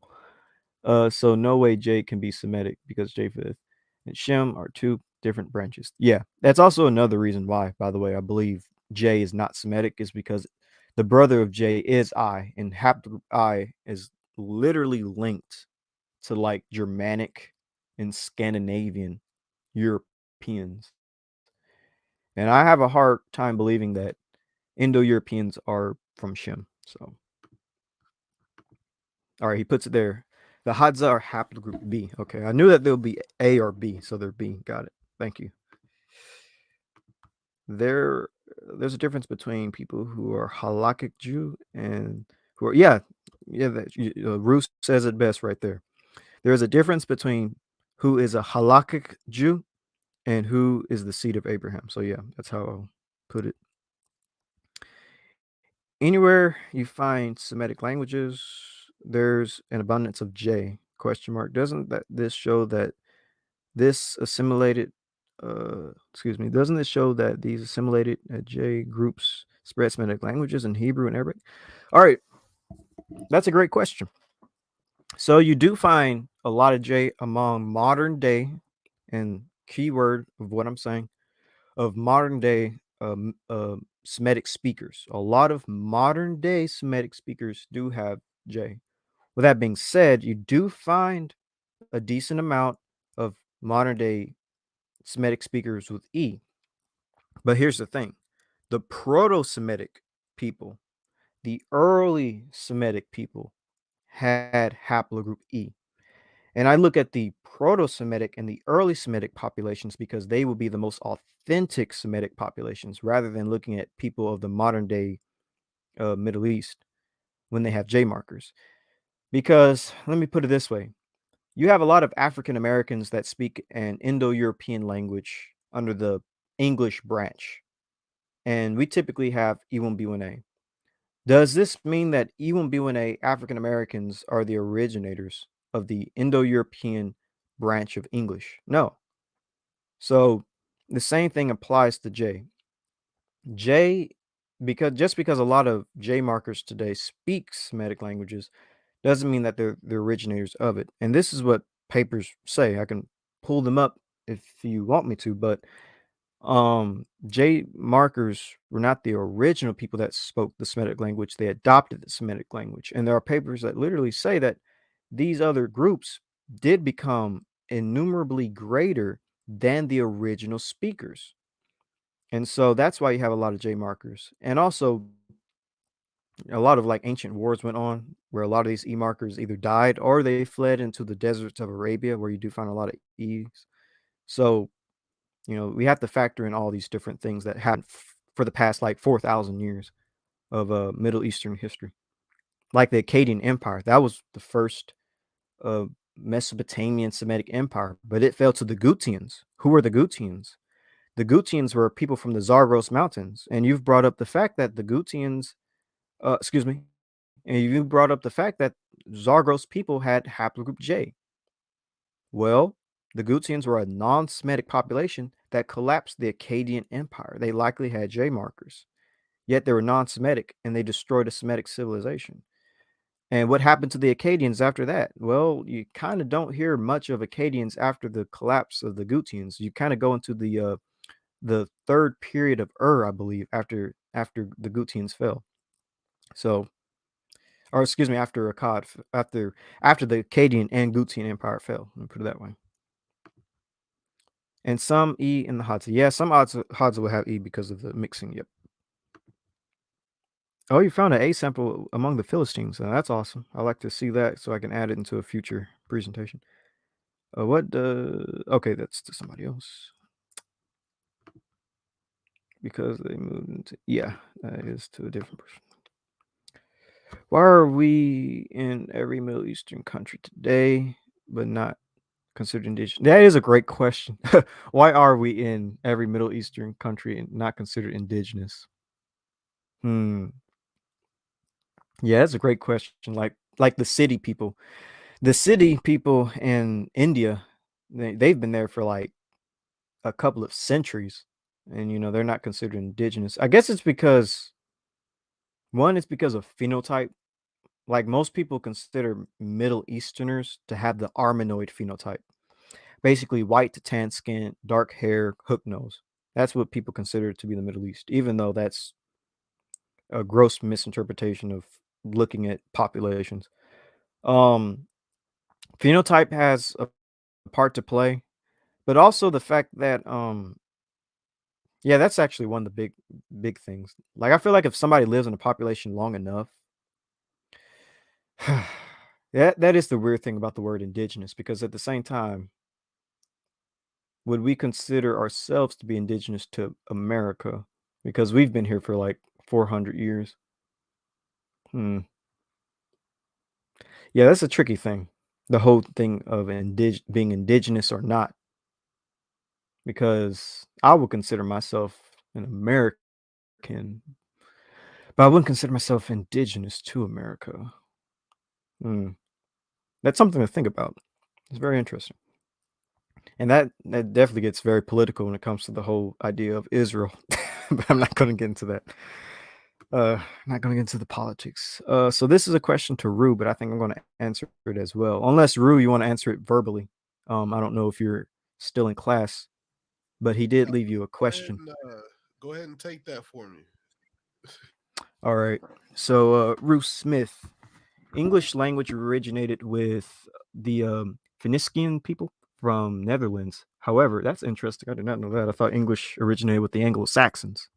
I thought the Anglo-Saxons were the first English speakers, but anyways, so originated with those people from the Netherlands. However, it grew and became popular in England, where it then was spread around the world.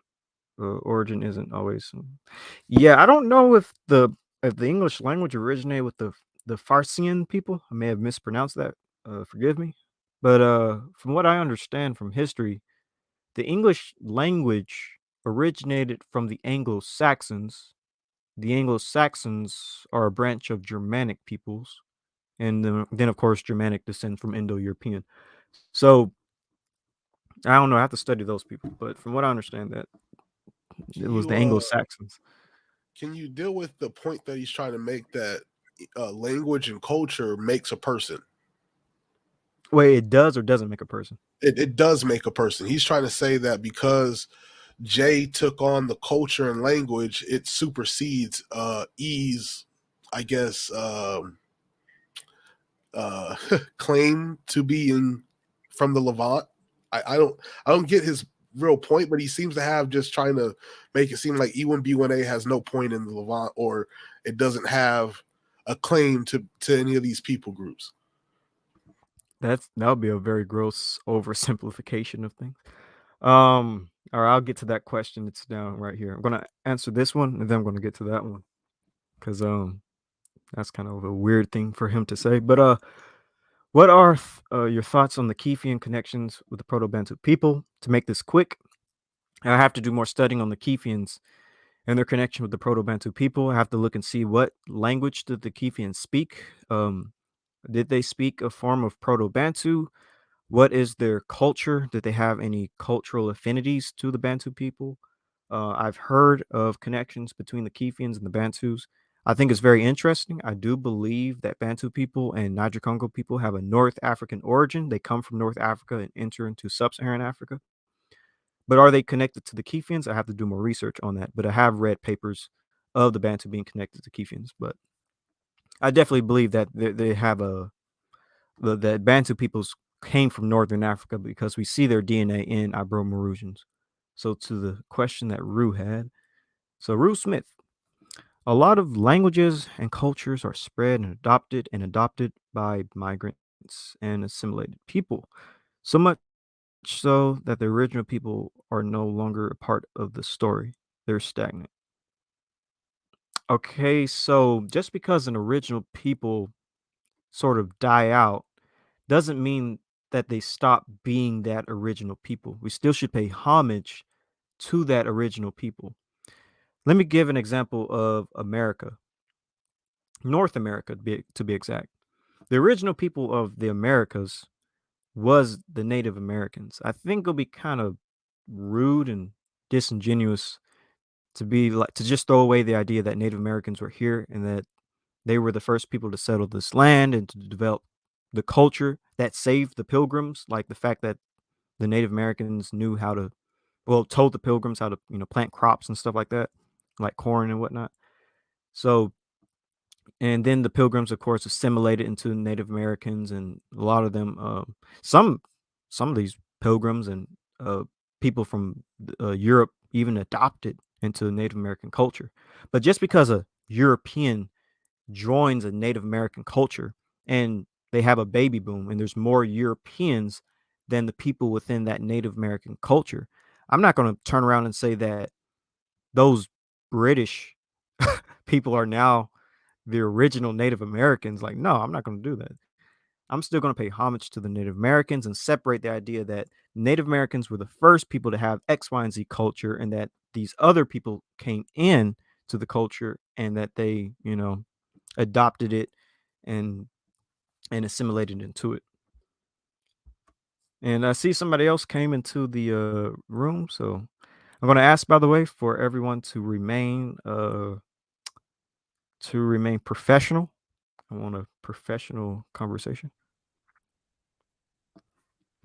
Shalom, Haplogroup D question mark. Shalom. Hi there, Shalom. I'm just curious about the whole DE split being in Arabia. Is it not possible that some individuals that carried basal DE, some migrated into Africa, while some migrated into Asia? Like they were still carrying the basal DE stage, and then when they went their separate ways, the ones that went to Asia expressed the haplogroup D, and the ones that went into Africa expressed the haplogroup E, and maybe to some extent some D, because we do find D0, I believe, in Nigeria. But you find like the main plethora of haplogroup E within Africa. Like you find the E1A, you find the E2 haplogroups, which a lot of people don't even know about. There's E2A, I believe, and E2B. Then you have the, the more commonly known E1B1A and E1B1B, and there's also E1B1C. So I'm just confused at why haplogroup E, all its variations are restricted to Africa, and haplogroup D, all its variations are split, in Asia. So that's kind of what I'm like trying to think of, because if they split in Arabia, you would find more E1A, E2, and these sort of lineages there. So I'm just kind of thinking, what if they split, but when they split, they were still carrying their DE? Yeah, that's a great question. Actually, we have found, I believe it's Mesolithic period E1A samples in Pakistan. And so this is why a lot of more recent research is saying that haplogroup DE had its origin more so in Asia, either West Asia, Middle East, or even some people even posit. I don't even agree with this, but some people even posit Central Asia, which is very interesting. But we have found E1A samples in, like, I think it was Mesolithic, um, Pakistan, and not just one sample, a couple of samples. And of course, we found an E1B1A sample in Mesolithic Iran for sure, the BMAC culture.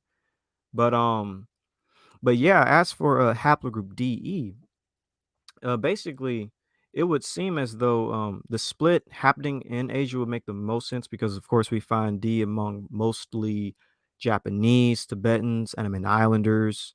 And yes, you did have some D, I guess you can say, stay within Asia, specifically West Asia. We found D among 3 Saudi people, Saudi Arabians.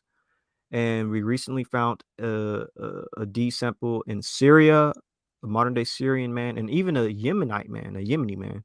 And of course, we have found D in Nigeria.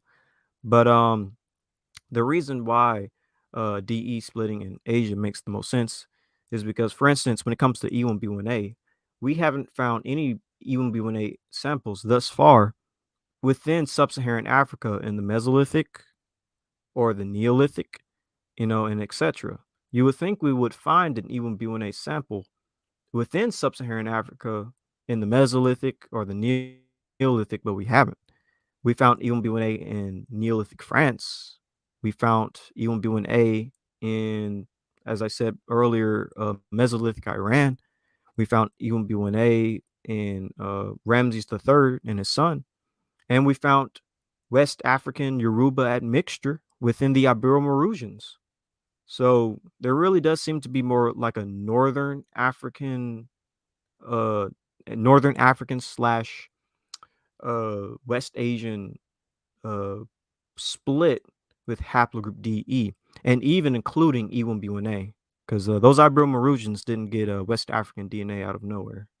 So, but yeah. Could it be that, I mean, could this happen? It's just a theory that two different people carrying DE, and they're both basal for it, but they're completely separated geographically in different locations. Could they, for example, both give rise to DO separately and give rise to like E1B1A or E1B1B separately? I guess at that point, if we were to go with like that as a theory, what time period are we talking and what location are we talking? No, I mean in general, like for example, two brothers both carrying DE, but they're split off, like, thousands of years ago. Could they still give rise to the same, haplogroups? Oh, wait, can two brothers, like, let's say one has E1B1B and another has E1B1A, could they? No, let's use E1B1 instead. So they're both So they're E1B1. both E1. They're both E1B1. is what you Yeah, say. exactly. They're both And later E1B1. on, even if they separated Uh-huh. and went separate ways, could they both still produce subclades that match each other?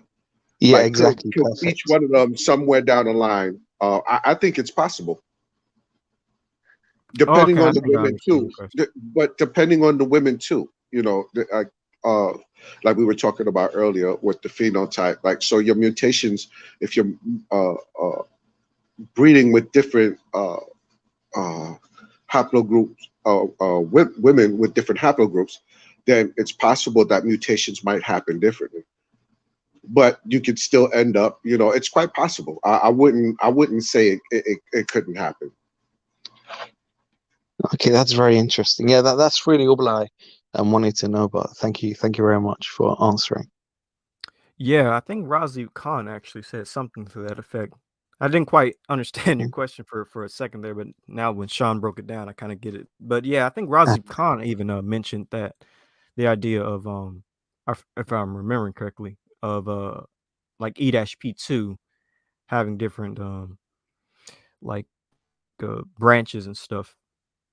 Right. If it was two brothers with EP2 and they separated uh, at that origin point at EP2 and they went, one went east and one went west, later on down the line, some generations later, could they still both produce a subclade that are the same? Like let's say like EU290 or something somewhere down the line. Could they? It's possible. We can't rule it out, but we don't know. Yeah. Yep. But great question. If you don't have any more, I'm going to go back to the chat and answer some more questions. But is there more? Yeah, you got? that's fine. No, that's Okay. all. Thank you very much. Yeah. Oh, yeah, no problem. By the way, are you DNA Facts from Clubhouse? Yeah, I am. Okay. I haven't really been on Clubhouse lately. I've been missing a lot of the shows. But then again, there's no schedule to the shows, right? It's just random. Yeah, I sometimes schedule stuff, but for the most part, I don't because I never know when I feel like going on. So Yeah, I need to I catch just up. pop Are on. there any recent ones that have been saved? Like you've saved the Let me see. yeah. I'll probably catch up on them. I think I did. I know I did one last night, but that wasn't on my account. It was on Rue's account. But Okay. let me see on my account if I had anything. The most recent one. I think I did one like almost a Because the month last one I ago. remember was the Ashkenazi girl that was getting a little bit, I don't know, she was a bit strange. She was trying to control the panel and preach, you know. Yeah, I think But that was wait, what'd you say, Rue? Or was that my mic? I don't know. The last one I did was the 5th, and that was debunking Black Hebrew Israelites. That was the last one I did. Had 500 people come in total, not at once, but in total, it was 500 people. yeah, I think that was the one with the girl, and she brought up another guy that was Jewish from like Persia or something. I think that was Yep. probably the last one I was at. Yeah. And Antonio, I think his name is. Yeah, exactly. Yeah, Esther and Antonio. Yeah. Remember those names. But yeah. So there's not been any since then, I'm guessing. Wait, say that again. I can't hear you. So there's not been any more since then, I'm guessing. Nah, I haven't had any since the 5th. Not on my account, at least. All right, perfect. No worries. All right. Well, it was nice talking to you. I'm going to move on to the next question real quick. Has anyone taken the new DNA, your DNA portal chromosthesis or synthesis test? Yeah, I've taken the your DNA portal. It's all right. It's okay. I mean, I prefer a couple of other DNA tests that I'm gonna name in the future. I can go ahead and say one of them, 23andMe, is actually pretty decent. Terrible when it comes to North African.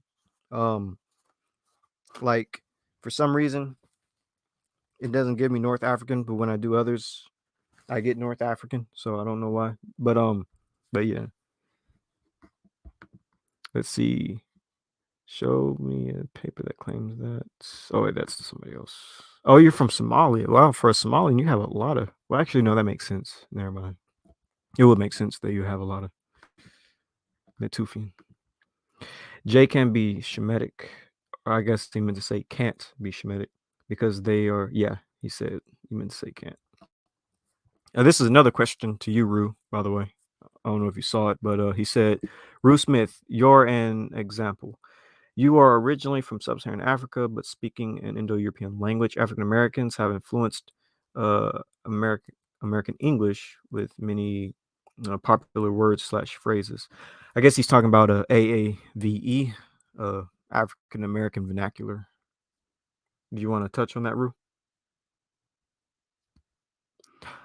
Interestingly enough, I heard that AAVE actually comes from like poor whites, but that's a whole nother thing. That's like from a book, but I'm not going to get into that because I haven't read it. I just heard it from another person.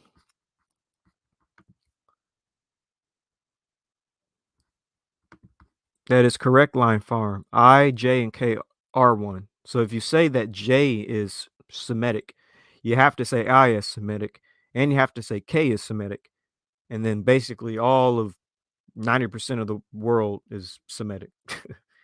And 90% of the world doesn't even speak a Semitic language. So that don't even make sense.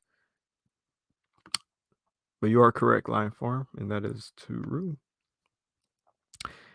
J, I think, is only found among Semitic branch of Afroasiatic. The majority of yes, that is correct. The very specific branch of J that is Semitic is only JP58. That's the only one that's really mostly seen as Semitic. Keep in mind, there are various other branches of haplogroup J. JP58 is only one single branch of the J1 marker itself. We're not even including haplogroup, we're not even including J2. We're only talking about J1 in this specific branch, JP58. So I have a very hard time believing that only JP58 is somehow Shem, whereas the rest of J1 is like Caucasian and Indo-European. Like, no, that doesn't make sense. But when it comes to haplogroup E, it is, for the most part, seen as Afroasiatic. Amazigh people are Berbers who speak an Afroasiatic language of the same name have E-M81 at almost like 90% and very little J. Let's see, you have so many Afroasiatic groups. You have a lot of Afroasiatic groups basically with E. I mean, we just put it that way. I'm not gonna go through all of them. That is to somebody else. Rue Smith. I am starting to believe that strobe lights might be Jacob Israel. What do y'all think, Rue and Sean? Man, I thought that as soon as he threw up the laughing emoji. Yeah, because all these questions. And for those in the audience that don't know, we have these special trolls that we battle with every day. We've been going at it. They continuously follow us, and we're starting to recognize their motives. They're talking points. Operandi. Yeah, we're starting to really, so yeah, it's possible. I'm going to put the link in. You can join the chat if you want, strobe lights. If you do, keep everything professional when you speak. Family-friendly show. But you can join if you want. This comment was laughable. Yeah, he says this one that I have on the screen right here. Yeah, this is laughable. Rue Smith, show me a picture.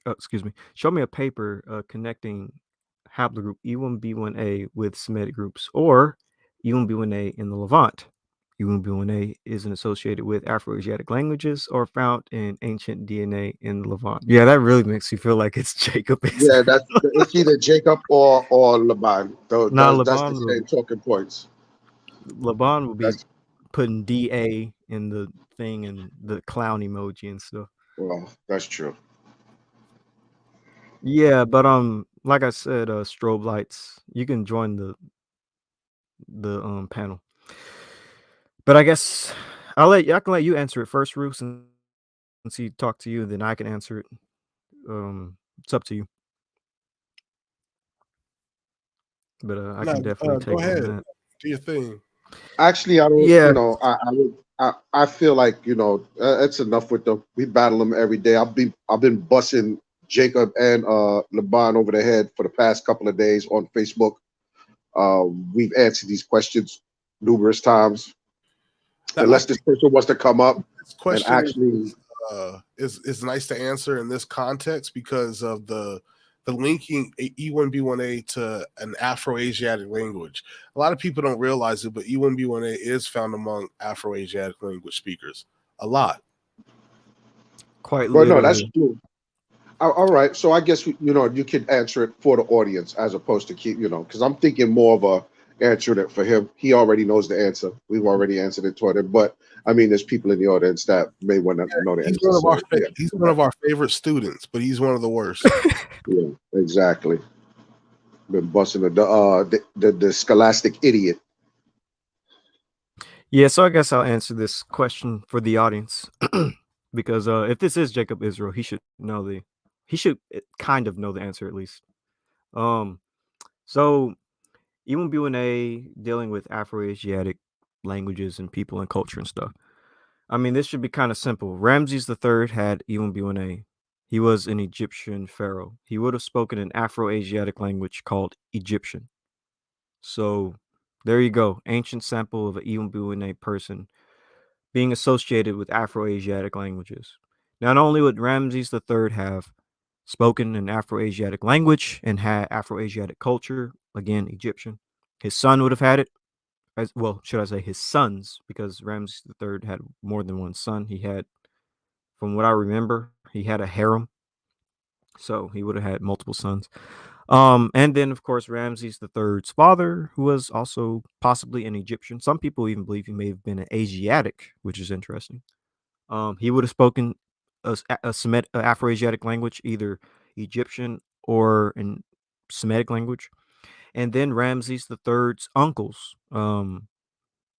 because likely back then you would have had you would have had uncles just like today. So you would have had basically a group of E1B1A men right then and there in ancient Egypt, speaking ancient Egyptian language, Afro-Asiatic, having ancient Egyptian culture, Afro-Asiatic. I mean, that's just simple and easy right there. Even when it comes to modern day populations, because you might say, what about modern day populations? Tuaregs have E1B1A among them, and Tuaregs are a Berber people. Berbers speak an Afro-Asiatic language and have Afro-Asiatic culture. So the Tuareg, let's see, I'll give you even one more. In Siwa, Egypt, shout out to Assassin's Creed Origins. It's a great game. In Siwa, Egypt, you find Egyptians with E1B1A among their population. And one day, I think I might stream that game. I think I might play it and stream it. That'll be kind of fun. Maybe on a different channel though.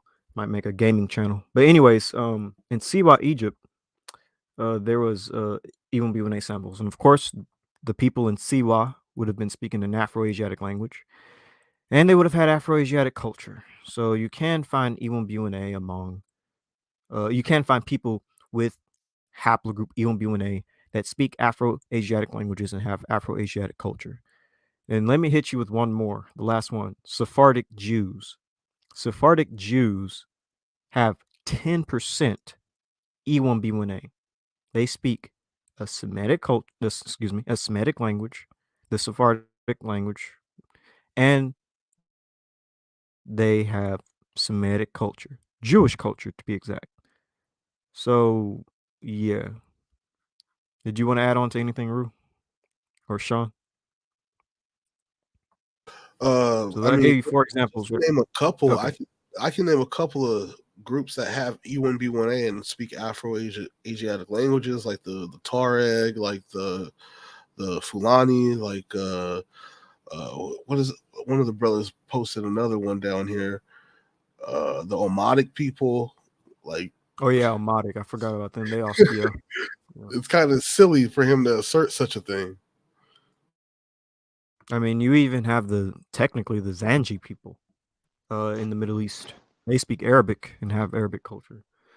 And even the people in Tanzania, Swahili. Swahili has a lot of Arabic in it. So a lot of Arabic influences. So, it's kind Yeah, I of think y'all covered. ridiculous. Yeah, I think I did a good coverage of that. It's the same questions over again. So, Yeah, but I don't see how they don't think that we don't have these answers. right. I think it's kind of ridiculous to say that. I'm gonna make this my last statement on this question, but I think it's kind of ridiculous to say that people with even B1A aren't going to have a Afroasiatic language or culture, considering that you can even find R markers that speak Afroasiatic languages and have Afroasiatic culture. But they're not the originators of it. R isn't the originator. The originators of Afroasiatic language and culture belongs to Haplogroup E. So that's just a fact. Anyways, the Indo-European language originates with the Hittite language. Well, the Proto-Indo-European language, let me put it this way.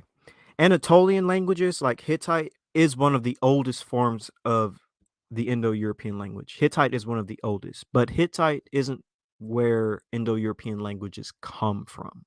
But Hittite is one of the oldest Indo-European languages. That's the way I would word that. That's a question to Yuru. I don't know. Okay, you answered it. Never mind. Apparently, there were black Roman peoples living in Britain. Yeah, there was Roman.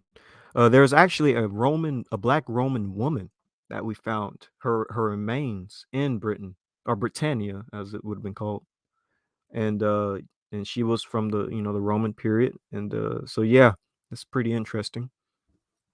I would agree there was definitely black people in ancient Rome and ancient Greece. I mean, there's even pottery made of like black people, and I mean like hardcore phenotypically looking black people in ancient Greece and Rome. Not like racially ambiguous looking black people, like legit black people in ancient Greece and Rome. In the pottery that we found. So did the Hurrians, all right, this is a question. Did the Hurrians carry haplogroup J throughout the cultures and nations in the Near East, like the Hittites and Amorites? Is that why haplogroup J is found within the Middle East? Yes. Haplogroup J would have been carried by Hurrian tribes. And I'm just going to put it this way to be a little bit more, to not just restrict it to Hurrians. I'll say people with haplogroup J, those groups that carried it into the Middle East would have came from the Kura Araxes culture. Kura dash A X RAS. I believe I said it right or spelled it right. But the Kura Araxes culture, those people would have carried the J markers into the Middle East, and the Hurrians are one of the groups that descend from the Kura Araxes culture. So yes, they were the ones that spread it, and that included Caucasian cultures before they adopted Semitic cultures, because we found in the Kerbic Kirkwar culture a form of the Kura Araxes culture. By the way, there's two Seans. I don't. Is that you, Sean, or is that like another person who like stole your profile picture and your name? I'm not for sure. I'm back. Which one do I use? I dropped out for a second, All so I right. think I think they're both me. So you could just cut one off. Okay. Can you speak? I want to make sure I cut off the right Sean. Yeah. Can you hear me? Yeah, I can hear you. All right. Just double All check. right. Cool. All right. I have a few papers that say DE split in the Middle East. Great, Lion Farm. You can even post them in the chat if you want those papers, if you're still there. Of those papers of DE, and I put the link in for anybody that wants to join.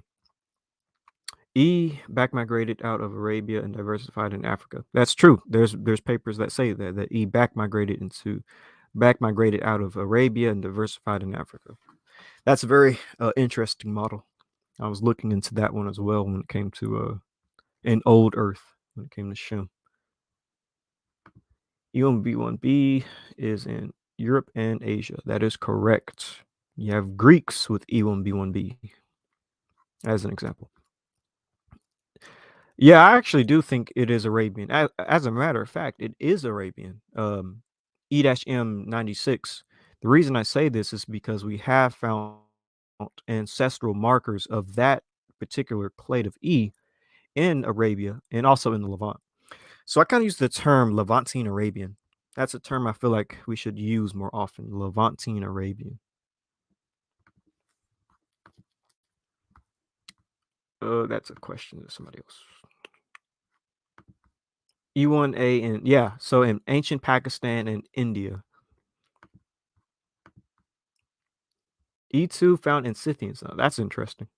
I know we found some E among the Scythians and among Turks, but I didn't know E2. That's very interesting. Lion Farm. Yeah, drop the yeah, that would be great, Lion Farm, for you to drop those papers, because we can definitely utilize them. And there are some more bots. The bots are getting real out here.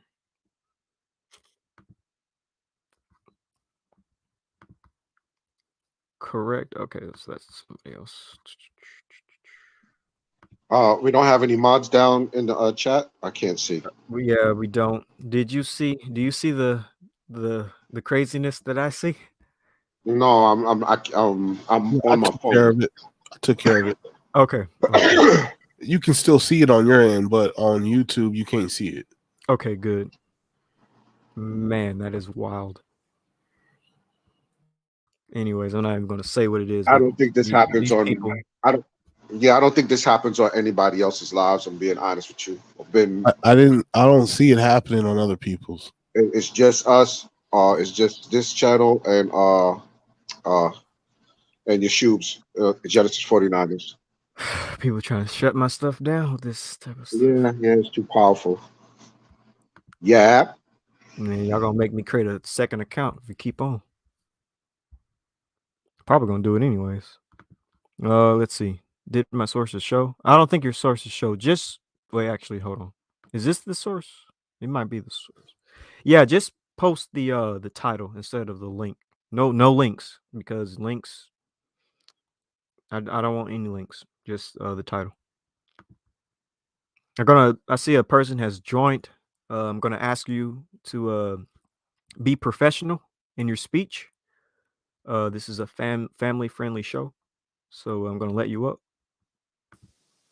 Shalom. Shalom, my brother. Shalom, shalom. How you doing? I had Good. to jump on, man. Like, I've got so much admiration for you guys, man. Just putting in the work. I've used your videos in debates with people. Oh, really? Yeah. Who have you been debating? Been debating a few Hebrew Israelites, a few like just generally UK people who regard themselves as Israelites. Okay, cool.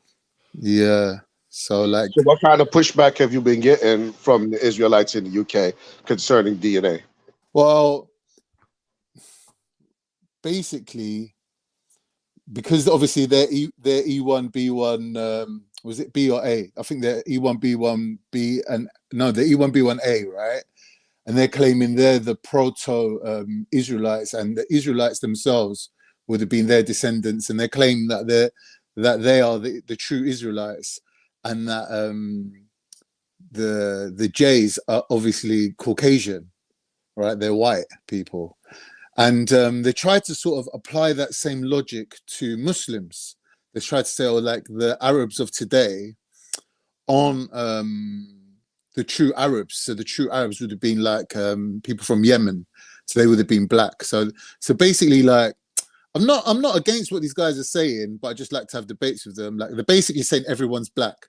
The Greeks were black, the Hebrews were black, and the true Arabs were black. And like, to me, obviously, black itself as a term doesn't really hold much value, because if you go back in time, like to a certain time, there would have been a time where everyone was black anyway. So, do you know what I mean? Like, Right. what difference is it? Right. What Like difference? with What Chapman. difference does it make? Right. So I know it's been interesting. It's been interesting. Like, Well, obviously, I'm ethnically, J2. I'm J2 M67, which is Cyprus, Cypriot. Oh, you're Right. Haplogroup J? Yeah, yeah, Oh, this is you right here, Kabbalah? yeah. That's me, Kbala. Yeah. Okay. yeah. Are you So are you yeah, Jewish or? No, I'm not. I'm not. As far as I know, I'm not. Oh, okay. I'm Turkish. Oh, you're Turkish Turkish. Cypriot. Okay. Turkish Cypriot. Yeah. I yeah. would speak Turkish But to yeah, you, but I don't know I'm sorry. Turkish. I know Hebrew. I know a little bit of Hebrew, but Hmm. I jumped on to ask a specific question about the E1, was it the E haploid Greeks that you were talking about? yes. In what particular regions would that be? Would that be like in Macedonia, or would that be in the Mediterranean? Like, what part of the Greek Empire, really? Yeah, so you find haplogroup E, specifically dash V13, a lot in Albanians. And I know Right. there's some argument on whether Albanians are true Greeks or not, but I'm not going to get into that politics. But but yeah, you found Not with amongst the Albanians. Albanians I know, you wouldn't. Yeah, no, right. But Albanians seem to have a connection with Egypt, which I haven't fully investigated. I've heard But I about think that. I mean, I guess it it could would be make from that. sense. I guess it'll make sense in a roundabout way if you go with the idea that V13 would have traveled through Egypt, through Sinai into Greece. Like in a roundabout way, you could sort of say that, yeah. We know that the Greeks and the Egyptians, they did a lot of trade with each other, so there's definitely something there. A lot of Egyptians have not EV, EM 78. So Mhm. that's interesting. Can I ask you a question? Based on your understanding of like haplogroups and DNA and all the evidence like that goes like along this sort of scientific kind of investigation, would you put any stock in out of Africa theory based on like obviously the Y chromosome kind of like identifications? We can sort of like roughly work out like the movement of people. Would you say that, like, because I actually am a thing like a believer in the out of Africa theory. Like, what would you say to that? Personally, for me, since I believe in the God of Abraham, Isaac, and Jacob, I do my best to stick with the scriptures. So what I do is this: I believe that, like, I have different models when it comes to the age of the Earth, because this feels more like an age of the Earth question or Right. statement. So there's of course the idea of the old Earth, and you can check out Hugh Ross. He deals with an old Earth, and that's basically he believes in the idea of of evolution, and I believe in microevolution specifically. But he believes in the other secular forms of evolution as well, to a certain extent. Like Darwinian kind of. Yeah, very close to Yeah. Darwinian, but he never says Right. it's Darwinian. But Mhm. I don't go that far. I only stick with Mhm. microevolution personally, and that goes for Which both is the what, like, on older. an individual level. Yes, exactly. Right. Yeah. Changes Yeah. through environment and things like that. Right. Like for instance, a polar bear, being part of the bear family. You have bears in the North Pole, but you can also have bears in like China and in North America, all part of the Mhm. bear family. Mm. Microevolution. So Mm. I believe in that when it comes to a old Earth and a young Earth. And now when it comes to the out of Africa, I believe in the out of Asia theory. Basically, everybody coming out of, well, Asia. And there are uh, scientific papers that illustrate this. What part of And Asia would that be? Like Sumeria, or like more Mesopotamia. towards like Mesopotamia? Right. Okay. Yeah, and when you really think about it, it's kind of interesting how like the earliest farmers and agriculturalists are in the Near East. They're in West Asia. Some of the Definitely. earliest civilizations pop up in Hmm. Western Asia. Sumerians, Hmm. even though Egypt is in Western Asia, I'll consider it the Mediterranean. Hmm. Egyptians, the Mediterranean, and a little bit Yeah, to the east, the Indus Valley. Everything pops up around there. So I think definitely. out of Asia makes the most sense to me. But I think there's a difference between like where people physically came from and where things like civilization sprang from. That would be like a completely different thing. So I agree that if you look at like, for example, farming would have come from like the Middle East, like Mesopotamia, and gone into Africa. So Mhm. like if when you're saying that there's like an out of Africa origin for the E1B1A and E1B1B, and like the original proto-Africans would have been A and B, right? Have been watching your videos, by the way. Like I Yeah. could see I could see that that could happen. That could really happen, like, you know, like because farming, people don't actually teach each other farming. Farming would actually just be spread by farmers. Mhm. Do you know what I mean? So like you never see a situation where someone taught someone else farming, right? Exactly. That You has either never learn happened, farming right? So if right. the original Africans were hunter-gatherers, right, then how did Africans now farm? So obviously people from the Levant or Mesopotamian region must have re-entered Africa. So this kind of Mhm. like going in and out of Africa and sort of like going from, let's say, one what we regard as one continent into another, I don't think that kind of problem existed back then. I don't think like Africa had the kind of limit what we now think of Africa as, where people going in and out of Africa. I think Africa kind of like would have been going all the way up to, let's say, Turkey, even further. Like there would have been Africans living all in that region. So for them, Mhm. I don't think would have been a problem to just like migrate back in and out of Africa, because I don't think they would have had the Agreed. same point of view that we have. Like with us, it's like very much so that like Africa just stops like at Egypt for some reason. And I don't know why we think like that, but we do. We do seem to have this kind of like idea that like we want to contain Africans into Africa for some reason, and that's just not the case, like in reality. So, you know, when it comes to civilization, farming, things like that, I would say, yeah, like I think there was a situation, in my point of view, where there'd been like there was so many rivers in that region that agriculture was like just common sense. Like it just agriculture, like farming, irrigation, these things all go together. And it just coincidentally kick-started there. And that then did move into Africa and like you said, to the Indus Valley and whatever, right? Or into Anatolia. That like once people knew how to farm, they could like manipulate kind of like water to flow into the soil and create like fertile land, right? Mhm. But like Irrigation. obviously, Mhm. yeah, irrigation. So like that would have naturally occurred in certain places. Do you know what I mean? Like they say, like for example, the Nile would always like burst its banks, and then they would like life would spring from there. Like they would see that like the bursting of the Nile, like the overflowing of it, would kind of create you know, new life sort of thing. And they had this cycle of like rebirth and whatever. But I think like I don't know if that would have been enough to actually kickstart farming. I think farming did definitely come from, like you said, from that Mesopotamian region. But that doesn't mean that people weren't living in Africa for like millions of years before that. Yep, it all depends on how old you age things. Yep. Hmm, interesting. Yeah, at the moment I'm trying to work out how many laps of the route, like let's say going from Anatolia to North India and back round to Anatolia, like my ancestors would have done.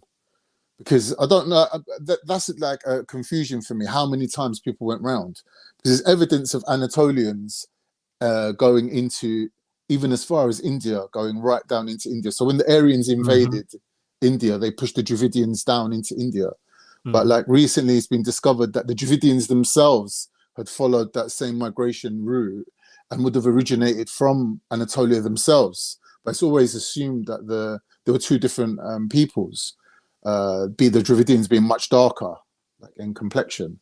So like, there's definitely like a situation where people came out of Africa into Israel, then into Turkey, then from Turkey gone across Persia or Iran to like Turkmenistan, right? Done a lap of northern India, maybe hit a bit of China, turn around, and then came back down into where Turkey is now, and like half of the people kind of like came back through the Persia side and ended up in Turkey, and the rest of them sort of like went a bit overshot Turkey and came down the other side.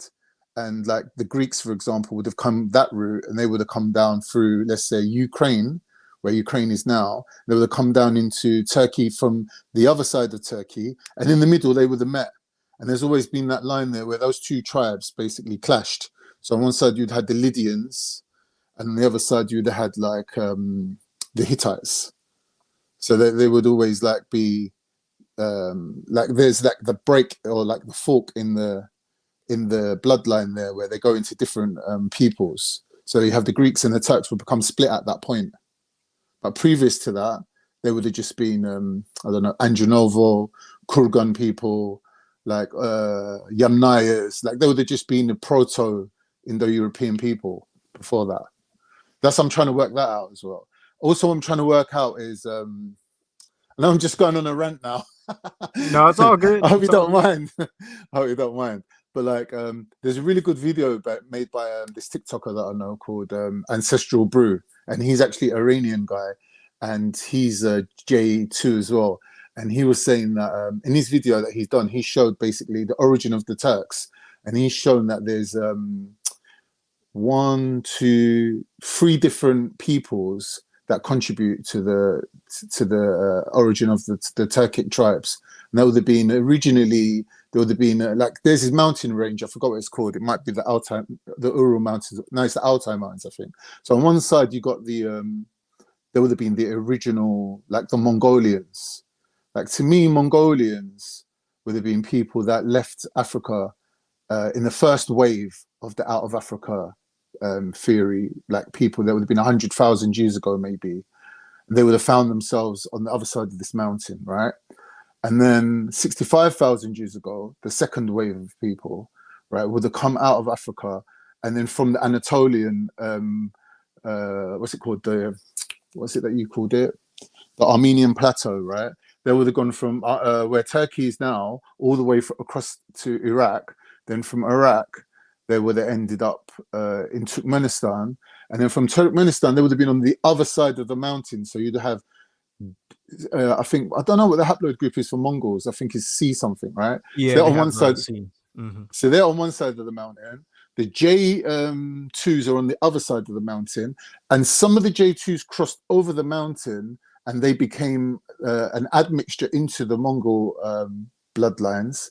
But on the other side of the mountain, where the Mongols never crossed over, the Turks remained there. And basically until a group of R1, I think the R1B1A people came over and joined with them, then that's what kickstarts the movement back towards like Finland, towards that direction. So until those R1s come over, the predominant like majority of Turks are J2 people that have made their way from Anatolia, which is Turkey now, up towards like Turkmenistan. They've like floated over in that direction. But when these R1s come over, yeah, they kind of like create like a new tribe, like they basically join their tribes together, and then they have like a route going, like I said, back towards like Finland, like back past Ukraine and all that direction. So then you get all these like people like the Tatars and all them lot, and like it's just, I don't know, it's just, so how many times did they do these laps is what I'm trying to work out. Yeah, it gets real interesting when you look into the I was about to migration say pattern. that's really interesting. And Nathaniel Jansen almost kind of has somewhat, it's not completely the same, but somewhat of a similar model of J markers coming into the Middle East because of the Turks. So that's interesting that you said that, and it kind of reminds me of that. Because we have, as Turks, we have an ancestor called Metahan, and Metahan is dated to like 500 BC, and Metahan claimed to be a descendant of Noah. So these Turks basically resisted. I think they did sort of like take on a little bit of the Mongol religion, like a little bit of this like Tengriism, but they still maintained monotheism to the extent where they had one main god. So when Islam came to them, they accepted Islam instantly because they just thought of it as an updated version of their own religion. Because obviously Prophet Muhammad being a descendant of Noah as well, right? They would have been like, yeah, this is like the update. So they just immediately adopted Islam. But when you compare their beliefs to the surrounding beliefs, like Tengriism and paganism and all these different religions, it's like they made a concerted effort to stick to monotheism, which I find it really strange. And a lot of people said to me, no, this is a lie. It's a myth. It's not true. Like Muslims are just saying that so they can have a lineage back to Noah. And like Turks are claiming that they were always monotheist. But I don't know. I'm not sure because like, I'm sort of investigating Tengriism and like it does seem to be more of a panentheist, like where they have lots of different gods. Yeah, but if in fact, you know, if we go by the biblical narrative and Noah repopulated the planet, then I don't understand how this would be a problem for anybody. Right. Where you know, these people, anybody, you know, from any marker could basically say they were descendants of Noah. Yeah, because you would have been one of the offspring of the three sons. They would have been Japheth, right? Japheth. Right. How'd you pronounce it? But you know, just the mere fact that somebody would like want to argue that point, you know, especially if they're Bible believers, you know, like because somebody comes from a certain haplogroup or a specific haplogroup, or any haplogroup that they can't be descendants of Noah. Well, that's I think that becomes a problem for them because then if they're the chosen people, right, they could, like, these people that I'm talking to are saying, no, we're the chosen people, we're the Israelites, we're God's chosen people. If you're Turks and you're from the line of Japheth, then you're not the chosen people. So how can you then be more successful than us? How can you then establish the Ottoman Empire, and then for 600 plus years you got everyone living under Allah's law or Yahweh or Jehovah, whatever you want to call God, right?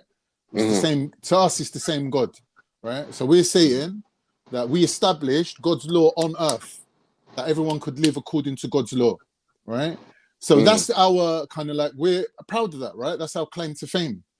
Like we did that, we achieved that. So like you don't have to be a chosen people to achieve that. But the people who are the chosen people take that as an offense because they're like, well, if you've achieved this, then as the chosen people, right, then what's our legacy?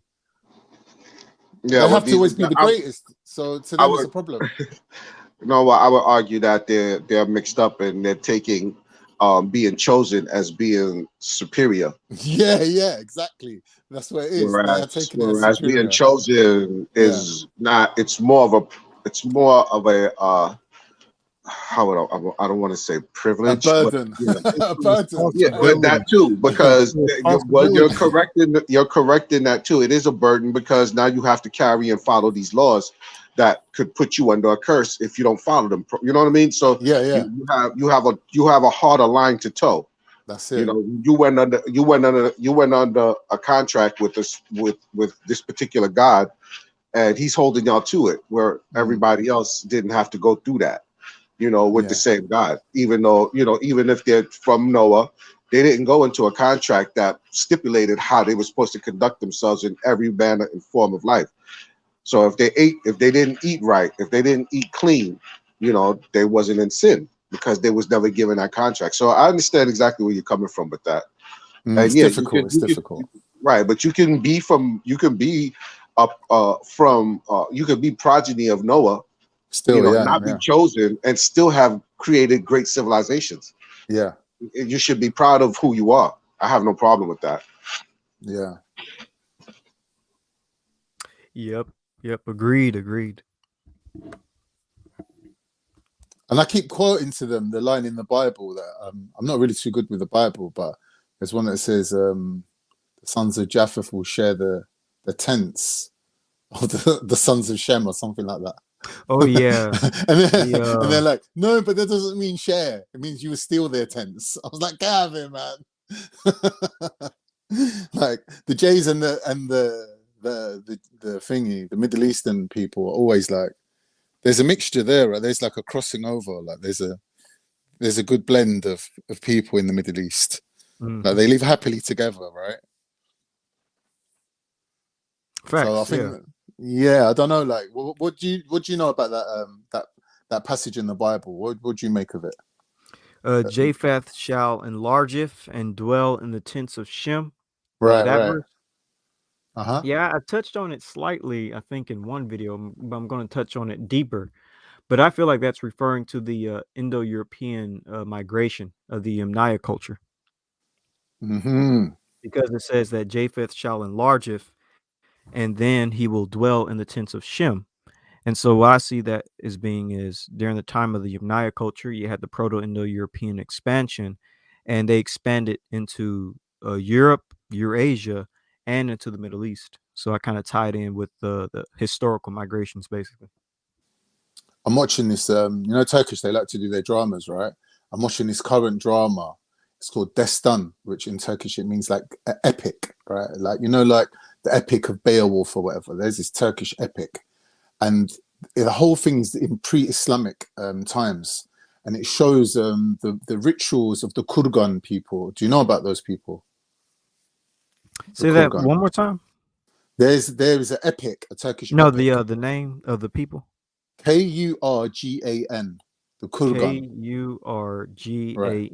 Kurgan. Yeah. Oh yeah, Yeah. the Kurgan, like the Kurgan graves. Yeah, it's all Okay, about the yeah. graves, right? So what these Yeah. people doing is like indirectly building pyramids. They were building structures, right?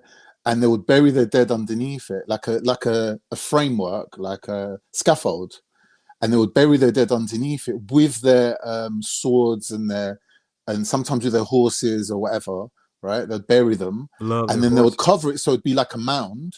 So then when the grass grew back over it again, even from a distance, you could see like this peak coming up from under the ground. Like there'd be like some sort of a structure there.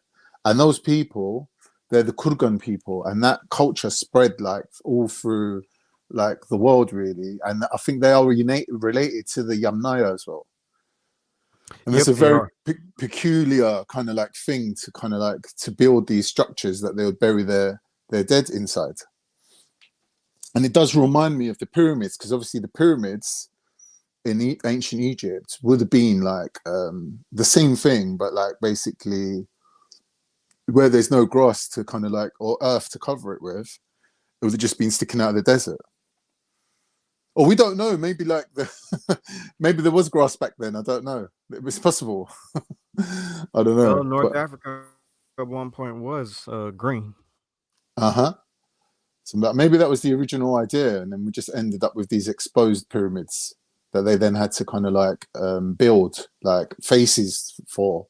Because I think with the Kurgan, they didn't really like, they just built the structure, and it would have been like animal skins covering it, like a tent sort of thing. You know what I mean? Because that's what these people did, right? They built these yurts and they built these tents, and they were pastoral people that moved around. So like, they did like a miniature little one for their dead as well, but it was like buried under the ground. Quite peculiar. But by the way, I want to clarify. So you're Turkic, not Turkish, because I know Turkish people are typically Greeks, whereas Turkic come from Central Asia. Correct? Ooh, it's a bit hard to explain.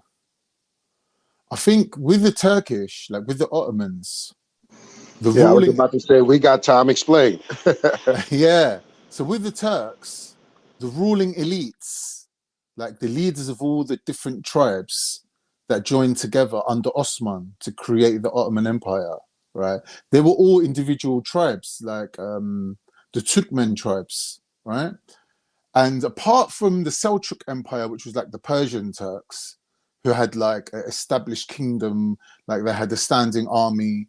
The what's it called? The Turkmen were like hunter-gatherers, like goat herders, kind of like these type of people. They weren't really that big on farming, so they lived in yurts. They moved all around, and then only when the Sultan Alparslan opened up Asia Minor to the Turks did they then move into that area. So from Turkmenistan and Uzbekistan and that region, they would have moved across Persia, and then the Persian Turkmens as well, which is still there in Iran, would have moved into Asia Minor, and they pushed the Greeks back. And the Greeks then would have just basically inhabited the coastline and Constantinople. And then slowly, the Turkmen moved into Asia Minor, which is Turkey now.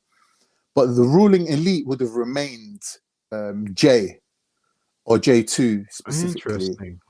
And they would have assimilated all the indigenous people of Anatolia under them, right? So they would have still maintained their ruling elite status. They would have just assimilated everyone else. So everyone else would have still probably have been J, to be honest. Almost reminds me of the Saudis.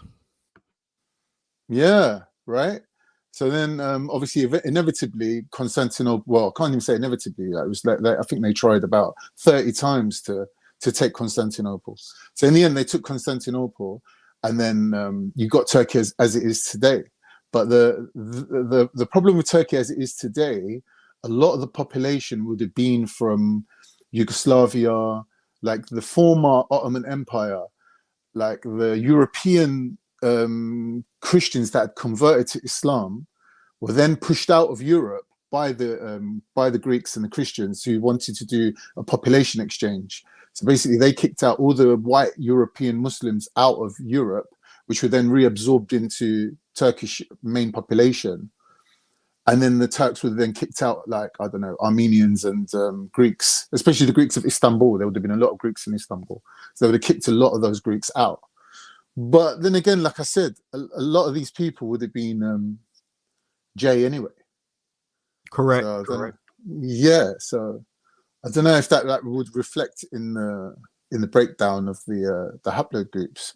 But now, like, if you went there, like the phenotypical kind of like Turk, you won't be able to put your finger on it. You won't be able to kind of like tell who's who.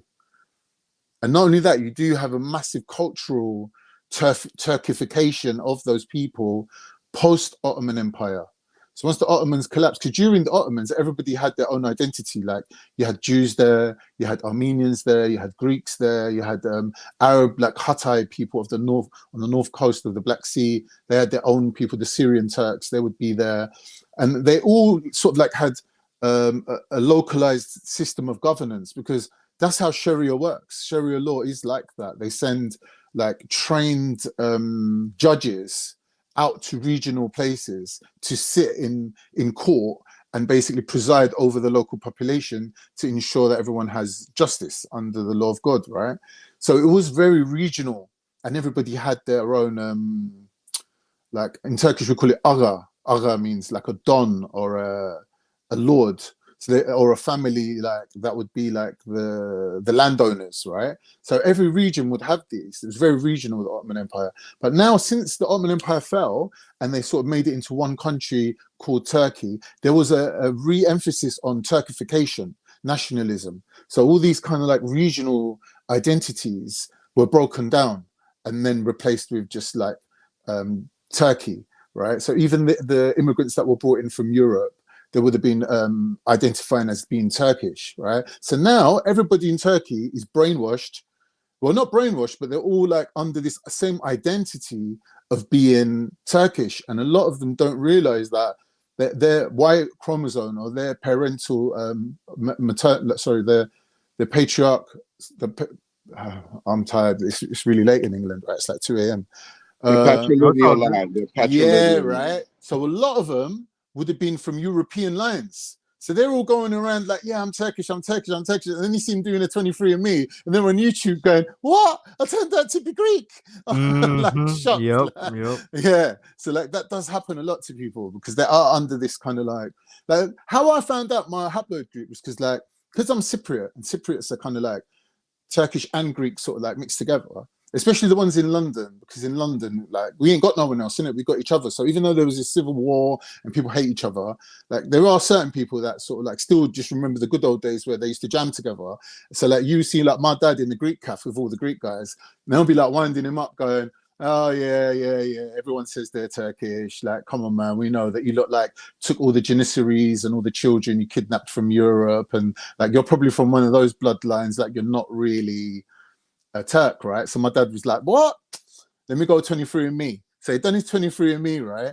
And he turned out to be a J line that goes all the way back to like 30,000 years ago, like in Uzbekistan, right? So basically, yeah, so he shut them all up. But then I was saying to my dad, but that was a close call, you know, because you're like 10% of like the whole of the Turkish population. Like, it could have been anything. Do you know what I mean? Because yeah, like, that was a that was a close one. But here's the thing. Yeah. I don't actually think that my grandparents or my great-grandparents came to Cyprus from the Ottoman Empire. I think they came from Russia. You know, like Abkhazia, Georgia, that region.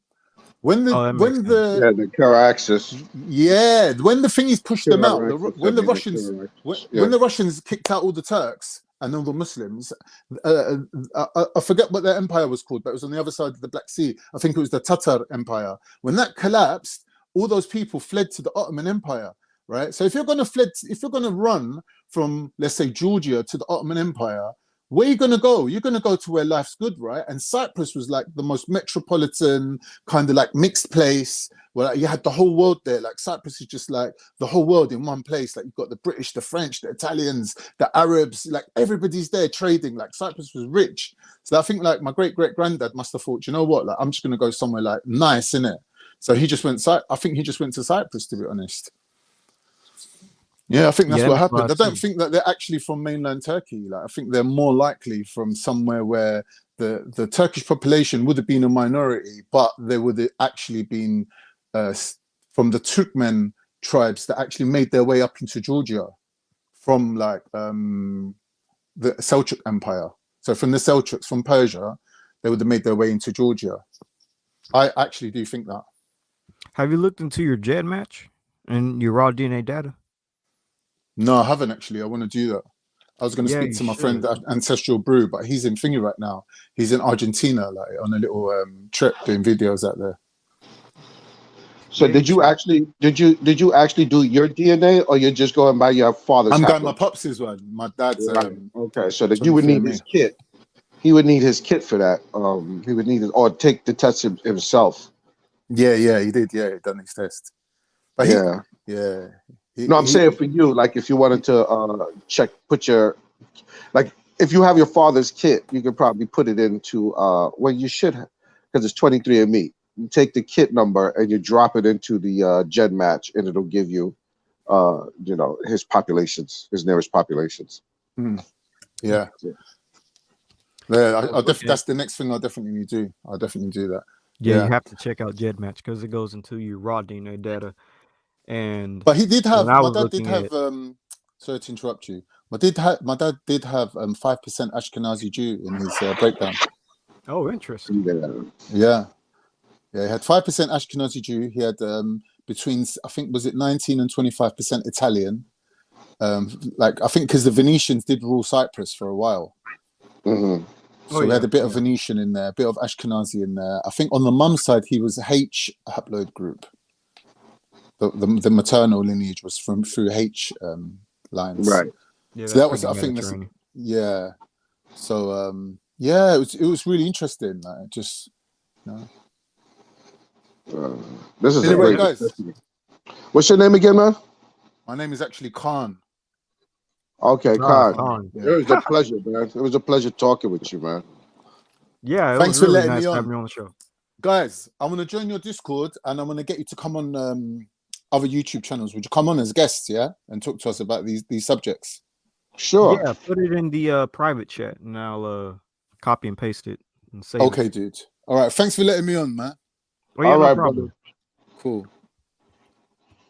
Probably going to end the stream here soon. We're going to try to read a few more questions. I got to get up in the morning, so Yeah, I'm gonna read these last few questions and then end the stream. I'm just gonna wait for Khan to send me the information, That the was private chat.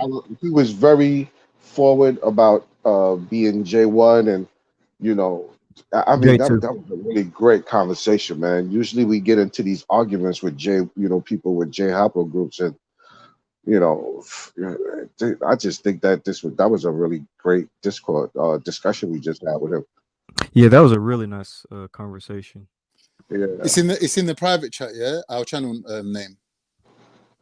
You'll find All right, us I'm on going YouTube. to put this. Yeah, let me.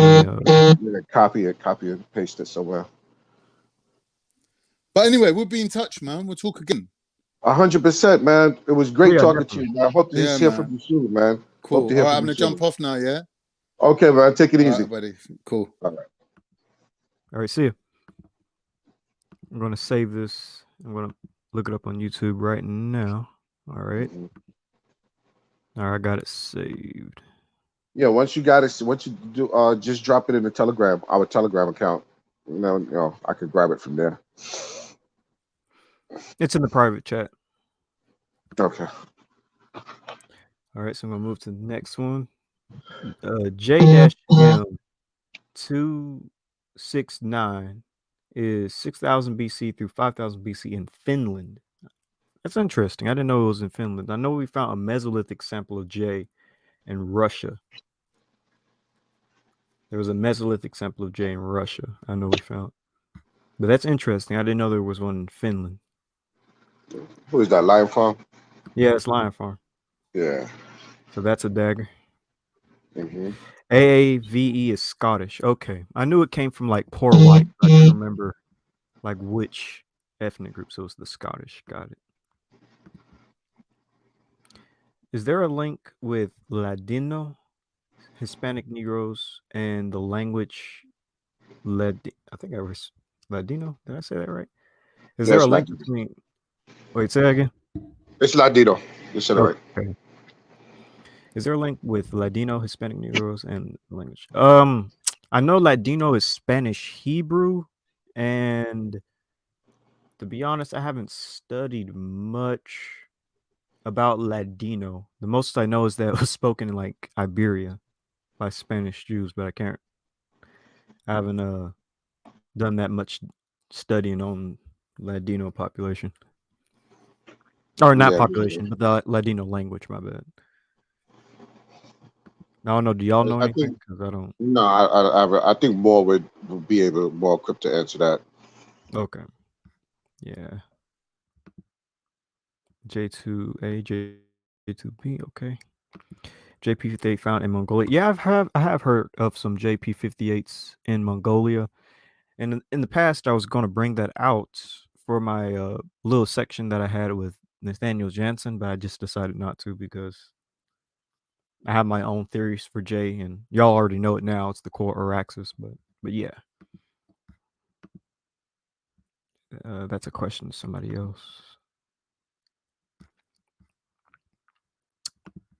He is peddling J. Yeah, that is facts. That's an old comment. These are old comments, but yeah, that's facts.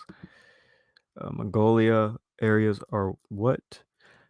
That's to Lion Farm. Let me see. There's a lot of people speaking to each other. So let's see. E haplogroups are interesting. If you talk about, yeah, they're very interesting. Very, very interesting.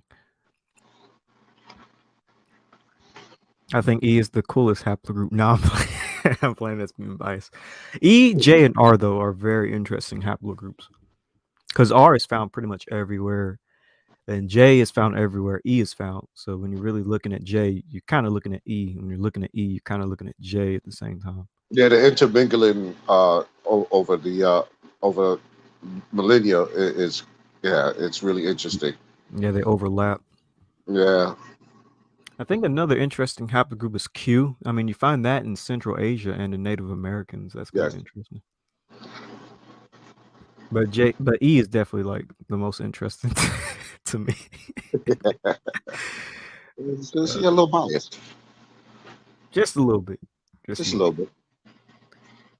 It must be all right. So that's the conversation we had. E-M96 is the grandfather of E. DE split, in my opinion, had to be West Asia. I agree, West Asia, to reconcile the Arabian Nubian complex, time depth over 10,000 before present. Yeah, I agree with West Asia. Some J1 ancient area, Sat Serbia. Yeah. Yes, J1 is Turks. Yep, agreed. The Omotic language is an Afro-Asiatic language. Yeah.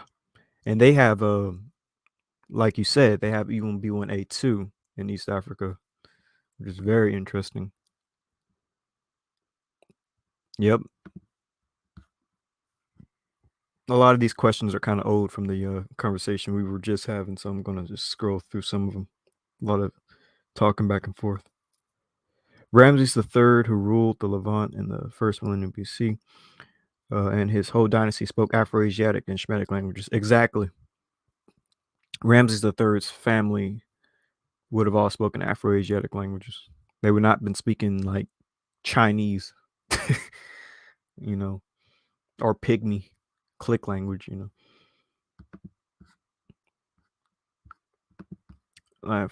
Until in origin. All right, so that's the previous conversation. Let's see. When Ramses III lived, there was no E1B1A in sub-Saharan Africa. Yeah, that's true. When Ramses III was living in like the late Bronze Age collapse, there is no E1B1A thus far that I found in any study in sub-Saharan Africa. And that's why it's a mystery. Are Sumerians Hamites? Do you think they would belong to haplogroup A and B because it said Nimrod was the first great hunter or king, and Sumerians might be earliest advanced civilization?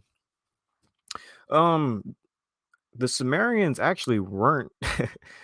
I guess I'll break this question down. So, do I believe the Sumerians were Hamites? No, I actually believe the Sumerians are from Japheth. Um, there's a high likelihood that the Sumerians descend from the Marsh Arabs who have haplogroup J. Also, Sumerians didn't speak a Semitic language. They spoke an isolate language that was non-Semitic. And there's a lot of close affinities with the Sumerian language and Caucasian languages. And that would make sense if the Sumerians had haplogroup J, which is a Caucasian Y chromosome. So I believe that they were a back migration of Japhites.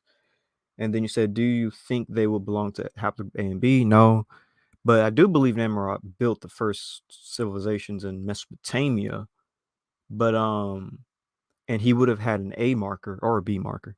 I think he had A. But his people left after the whole Tower of Babel situation. And I'm speaking from more of a young Earth-ish type perspective right now. But the Sumerians, the Sumerians get a lot of hype, but they weren't really like an advanced civilization. Like they had irrigation, and they were like a people who lived, of course, near the Persian Gulf, and they were like fishermen and such. And sure, they developed cuneiform, but really the only reason Sumeria managed to advance the way it did is because of the Akkadians. And the Akkadians, of course, are a Semitic people. So I would say without the Akkadians, Sumerians wouldn't have advanced as far as they did because the Sumerian city-states were always fighting each other and having wars. But the Akkadians united all of the Sumerians under the Akkadian Empire, and that's when they started to get a lot of influence. There's a really great documentary that you should check out dealing with the Akkadians. And it's actually in one of my playlists. It's about like an hour and a half documentary. It's pretty good. Haplogroup J is the main body. Yep. And shalom to you as well. I think we have a new person. Shalom. Can't come this week. Don't have a mic. That's fine. I'll have another live stream in the future. I'm away from my. Okay, that's somebody. All right. What would be your overall conclusions?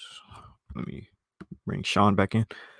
What would be your overall conclusion to Dr. Peria Montager paper on the 8 major Jewish groups having Iwan also Levantine groups? Great question.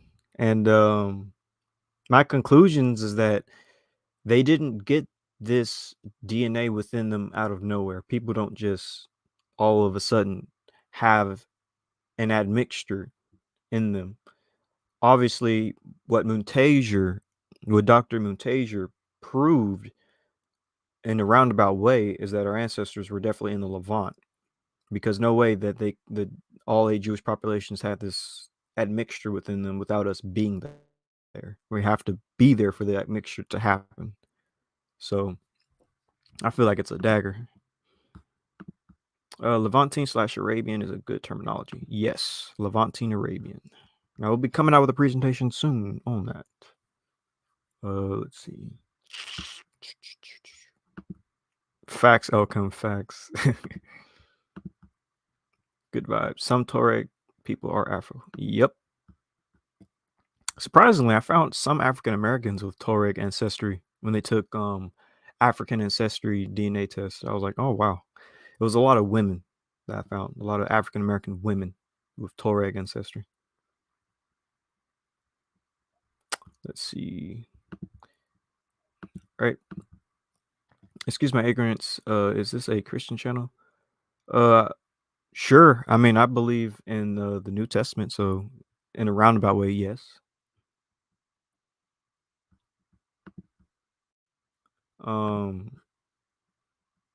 More questions.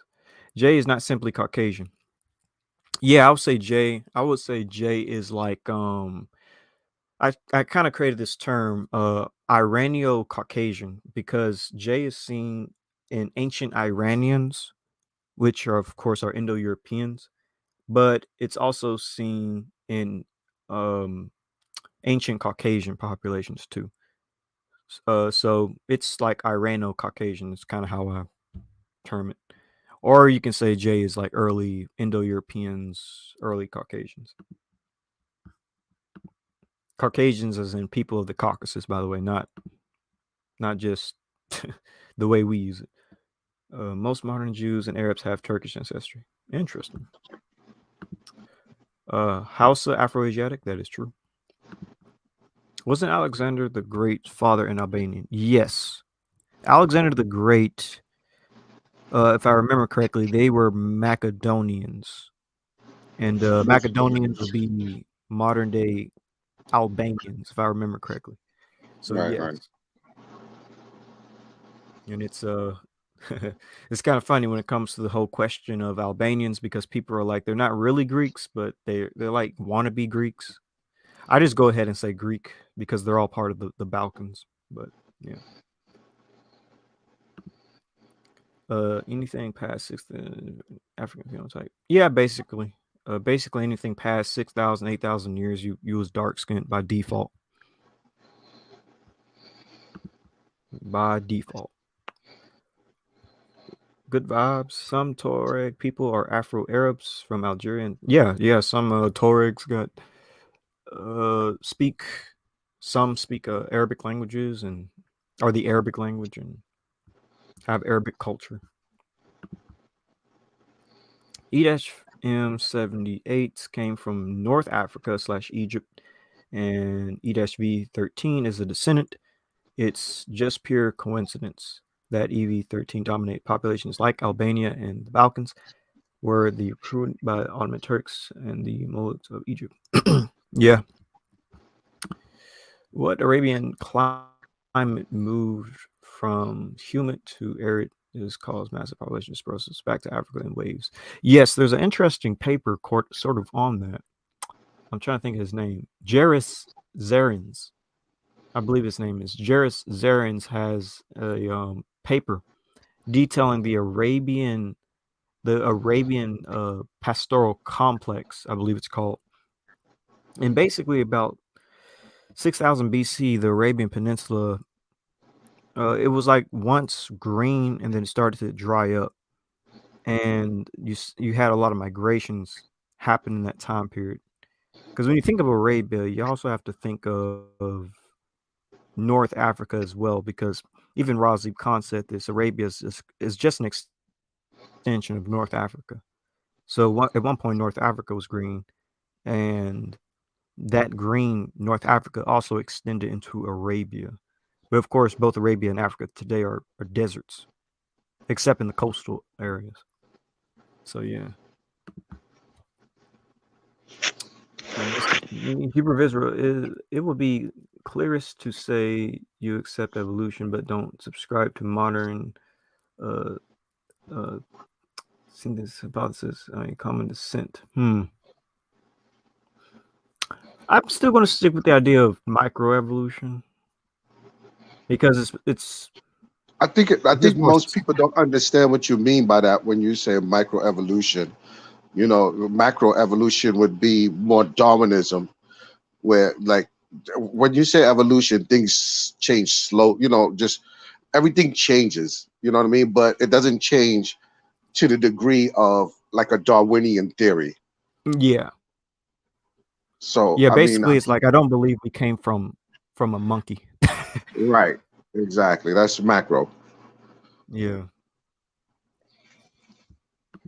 And you are correct, Rue. Judeo-Christian. My clarification. Okay, so that's the paper. All right, thanks for the paper. I'll have to come back through the stream and grab it, but it's interesting that the highest diverse haplogroups exist in the Middle East. Yeah, you find a lot of haplogroups in the Middle East, and I'll even extend that to Africa as well, like A and B, which is pretty much only in Africa. Well, I wouldn't say only, but it's pretty much found mostly in Africa. But yeah, the Middle East is also very diverse. To me, that's just evidence that we came out of the Middle East. Excuse me. And the diversity helps us, you know, with diseases and stuff like that. Like, you know, it's just, if you look at it from a point of view of the Native Americans when they first encountered Europeans and they would get sick, and you know, whereas we didn't go through the same thing because you know, with diseases coming across certain Europeans, because we basically were around them, you know. Right. We came from a very diverse area, so you know, we used to being around these different haplogroups or different ethnicities of people. Whereas here, they were isolated for so long that by the time they made contact with any other ethnicity, you know, there was good chance they might get sick and die just on being in their presence, just from being in their presence. So, yeah. That's facts. And you don't want to become inbred. It's good to have diversity. You don't want to have an inbred population, because that's when you start to lose your population when they have birth with family members, close family members. Arabs actually used to have pride in their dark. Yeah, I've heard sources on that. How Arabs once depicted themselves as dark skinned more in the past than Hey, yo, today. Sean, your camera's on. Oh yeah, your camera's on, by the way. Yeah. I was going to say that, but I forgot. Did the Bantu expansion spread farming? Yes. Yes, the Bantu were agriculturalists. They were not hunter-gatherers. Hunter-gatherer populations were pygmies and Khoisans. Oh yeah, I think Bantu also had iron tools. That's why they beat the pygmies and Khoisans so easily, because it was basically sticks and stones against iron. And, I mean, iron's going to win every time, unless you really know what you're doing. Because the Zulus did pretty well against the British, and they were using spears and shields, and the British had guns. And the Zulus still beat them. But anyways, going to your question, yeah, the Bantu spread farming, and they also had things like iron. They were not hunter-gatherers.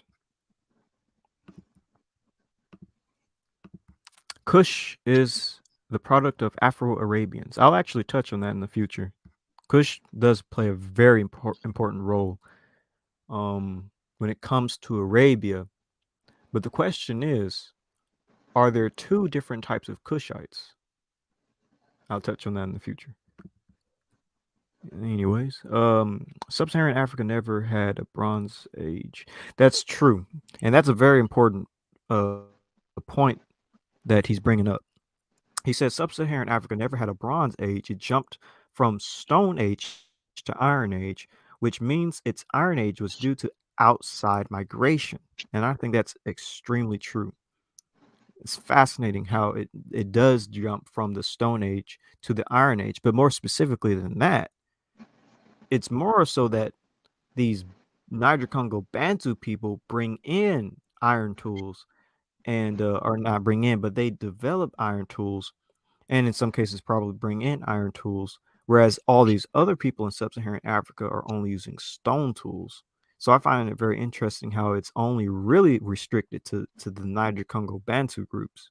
Why are these groups specifically having iron tools instead of stone tools? Seemingly out of nowhere. But you know what some people will say, they bring the ancient aliens theory and say we just got it from like ET or something, but I think it came from the Near East. Exactly. Africans were in Turkey initially. Yep, I've heard of that. Natufians were from the Negev to Turkey, so in a way, yes. Modern day Anatolia. Let's see. All right, so that's another good paper. All right, that's else. That's facts. What Ruth says right here is extremely true. We subscribe to Mount Judy, not Mount Ararat. Mount Ararat is a later addition. It's specifically an Armenian tradition that became adopted by Western Europeans to say that the Ark rested in Armenia, and really that's all because of Armenian nationalism when that became a thing, and then for some reason Europeans adopted it. But really, most evidence really points to Mount Judy. Early Christians believed that the ark rested at Mount Judy. Early Muslims believed it rested in Mount Judy. And Jews believed it rested in Mount Judy. The whole Mount Ararat Armenian thing is new. People want to... I don't know why people are choosing the new over the old. It was the same thing with, since J is the new Semitic, we're going to go with that instead of the old Semitic, which is E. Since the ark rested in Mount Ararat, that's the new idea. We're going to stick with that instead of the old idea, which is Judy. Like, I don't know why we're choosing the new over the old, but it is what it is, I suppose. Hebrew Israel, is there a video that you have that can best illustrate the out of Asia model? I kind of do. Let me see. I kind of have a video for that. All right, so I actually linked your video covering DE. Okay, you did? Yeah, that's what I was going to go to. My DE video right here, and also you can check out where is the Garden of Eden and what did Adam and Eve look like, and and Shem and Eber in the future promised land. If you can put this one in, Ru, that'll be helpful. Where was the Garden of Eden? Because that kind of also goes with the out of Asia model, more of a young Earth perspective. And let me go there. All right. DE split in West. Yep, I agree. There's a question for you, Ru. I don't know if you've answered it yet because I haven't scrolled all the way down, but it says, where is Mount Judy? Would love to know about this. I guess I can just pull it up. Yeah, I answered it and I linked it. But yeah, I think you should still cover it because a lot of people don't know about it. Yeah, so I think it's in this video. Or maybe it's this one. I'm going to push this one.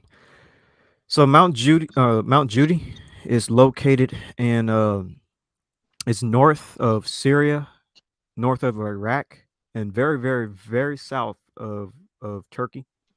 And it's where most see if I can find it. It's where most early Christians, late Jews, and early Muslims believed and stated that the ark rested. That's let me. It's not the video. It's probably here. And I believe it makes the most sense. I choose to go with the older source rather than the younger source. Yeah, let me just go to the actual video. So you can find it in this video titled Where Was the Garden of Eden and What Did Adam and Eve Look Like? But Hey you can fam, I'm also about to find it. sign off. I'm gonna leave y'all now because I'm falling asleep. So shalom. All right. I'll probably Shalom, end it All here shalom. soon as well. But Bye. shalom, Sean.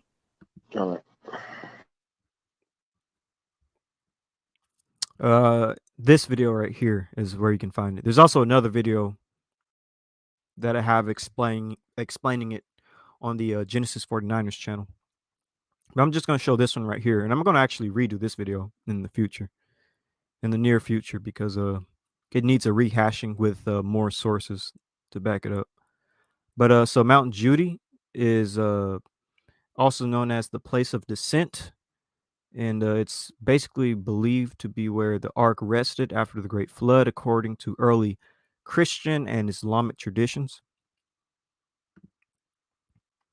Again, the video is down here. Shem and Eber in the Future Promised Land. That's the title. Basically, Jewish, Babylonian, Syriac, Islamic, and early Christian traditions identify Mount Judy, or Hudi, as a peak near or northeast of the town of Gezerat Abin Abur, at the headquarters of the Tigris River, near the modern border with Syria and that of Iraq.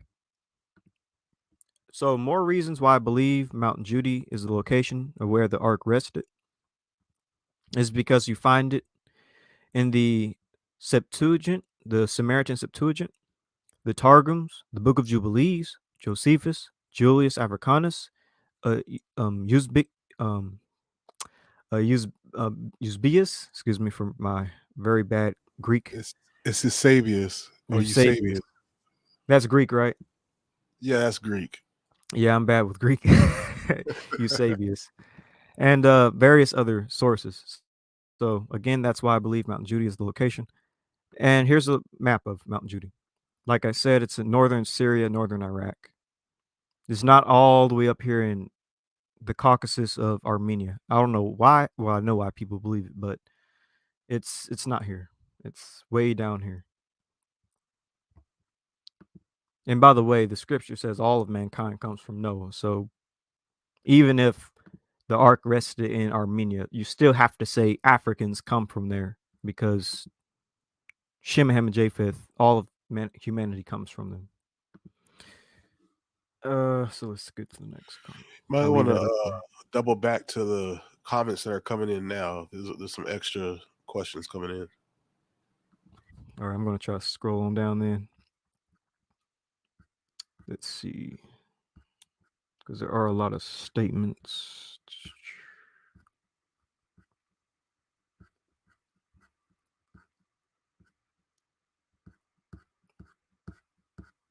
Is there any from that guy called Strobe Light? Is that? No, he dipped after the second time we covered him. Okay, good. Excuse me.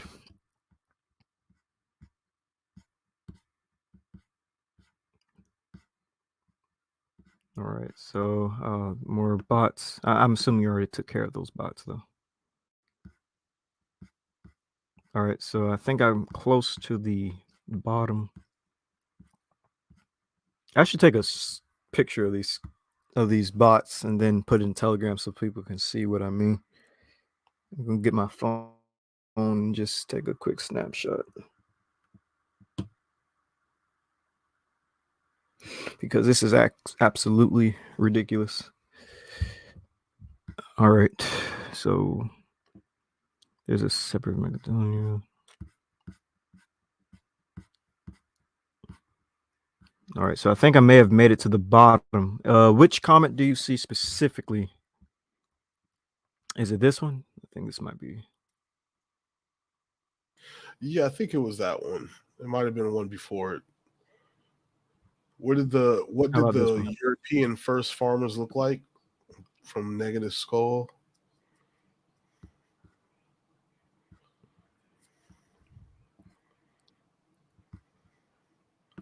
Yeah, I'll go to this one.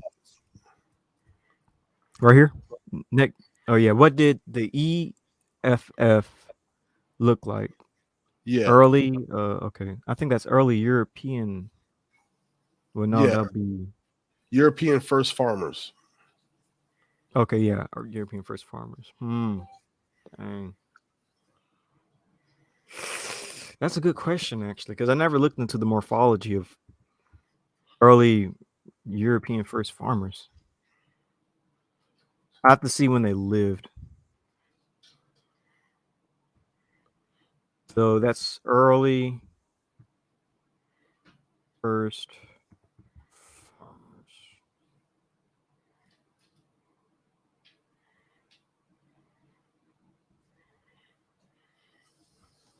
I'll say, I mean, would they not look like early Europeans? Well, a lot of the from what I've researched, I'm actually going to stop. I'm not going to type it in anymore. But from what I've researched, the people genetically closest to them would be Sardinians, and if the early, I wonder, are they a Neolithic population? The early European first farmers, they probably were robust. I would say Sardinians are kind of robust looking.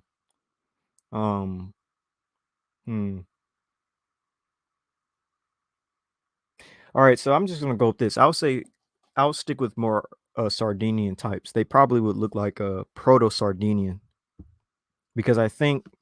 Give me a second. Let me actually pull this up. Human phenotypes. I'm gonna pull up this website called Human Phenotypes, and I'm gonna look up Sardinians.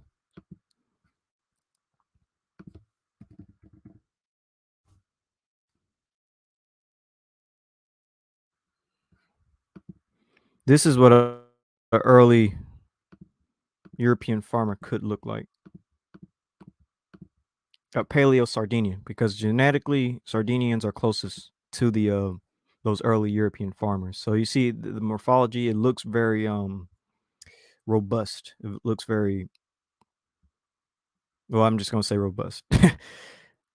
These people were, this is a ancient type, was widespread in Central Europe during the Neolithic, has survived as a minority element in the mountains of Italy, island of Sardinia, Italian island of Sardinia. So that kind of gives you an idea. But I have to do some further research. That's a great question. And I'm going to end the show off here in a second. Let me just read a few more, and then I'll end it. Exactly. Ararat, deeply allegory. Yeah, that's a latecomer mythology. How does Neanderthal and the Denisovans fit into your model as well as the biblical view? Probably just humans, to be honest, because humans have Neanderthal DNA. If Neanderthals were like monkeys, we wouldn't have their DNA in us, because if a human gets with a monkey, you're not going to procreate. A human cannot procreate with an animal. So the fact that humans have Neanderthal DNA proves that Neanderthals were humans. We actually managed to like breed with each other.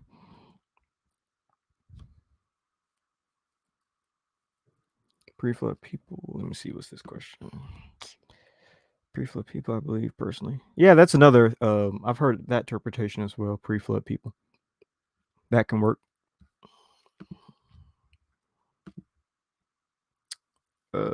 Examine the terms or proto-physiologic like of Sheba. Yep. Oh, somebody else.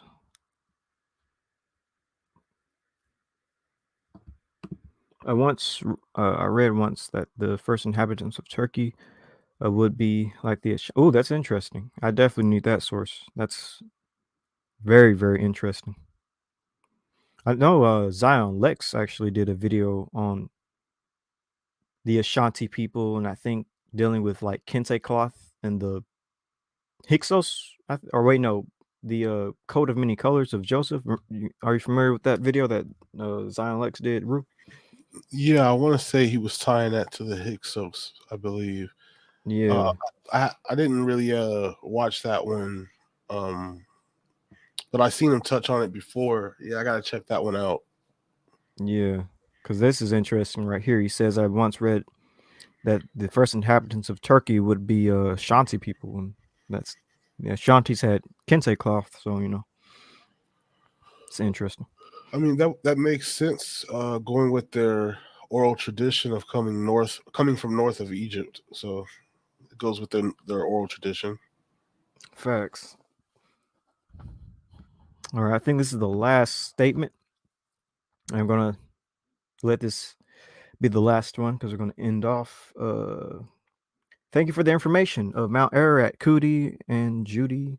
Excuse me, the information of Mount Judy and Cootie. I'm getting very sleepy. But yeah, spread that information out about Mount Judy or Hudi.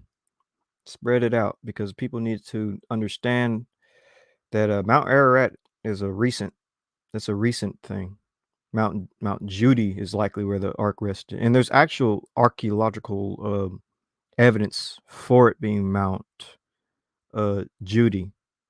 Like a Christian archaeologist by the name of Ron Wyatt found a very interesting shaped hill in Mount Judy that resembles a large boat that surprisingly sort of fits the dimensions of the ark.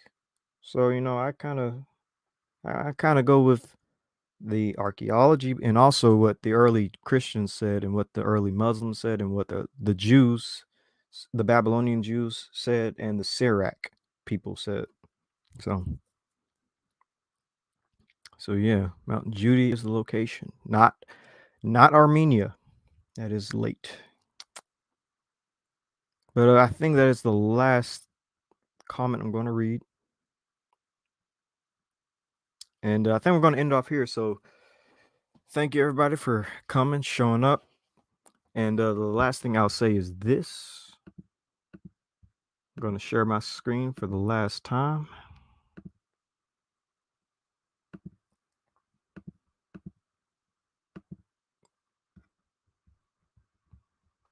So here's the last thing I will say. I just now ended my series titled Haplogroup J equals Japheth. If you want to find the whole series, go to my playlist, again titled Haplogroup J equals Japheth, where I break down the origins of Haplogroup J, modern day ethnic groups, cultural affiliations, and linguistic affiliations, genetic connections, etc., as well as phenotype. So check out this whole playlist. We are done when it comes to the series Haplogroup Haplogroup J equals Japheth. The next series starting Friday would be the Armenoid invasion. The Armenoid invasion. I recently did a video detailing the Armenoid phenotype. Now we're going to get into when did that phenotype enter into the Near East? How, why, who were the people, etc. And we're going to have a couple of episodes with that series. And then after that, we'll see where we go from there. Special stuff after the Armenoid invasion series. So with all that out of the way, Rude, do you have any final statements before I close off? Depending on where you're at, if it's morning, Boker Tov, if it's night, Lila Tov, if it's evening, or Rev Tov. Peace out, people. Shalom. All right, shalom, shalom, everyone.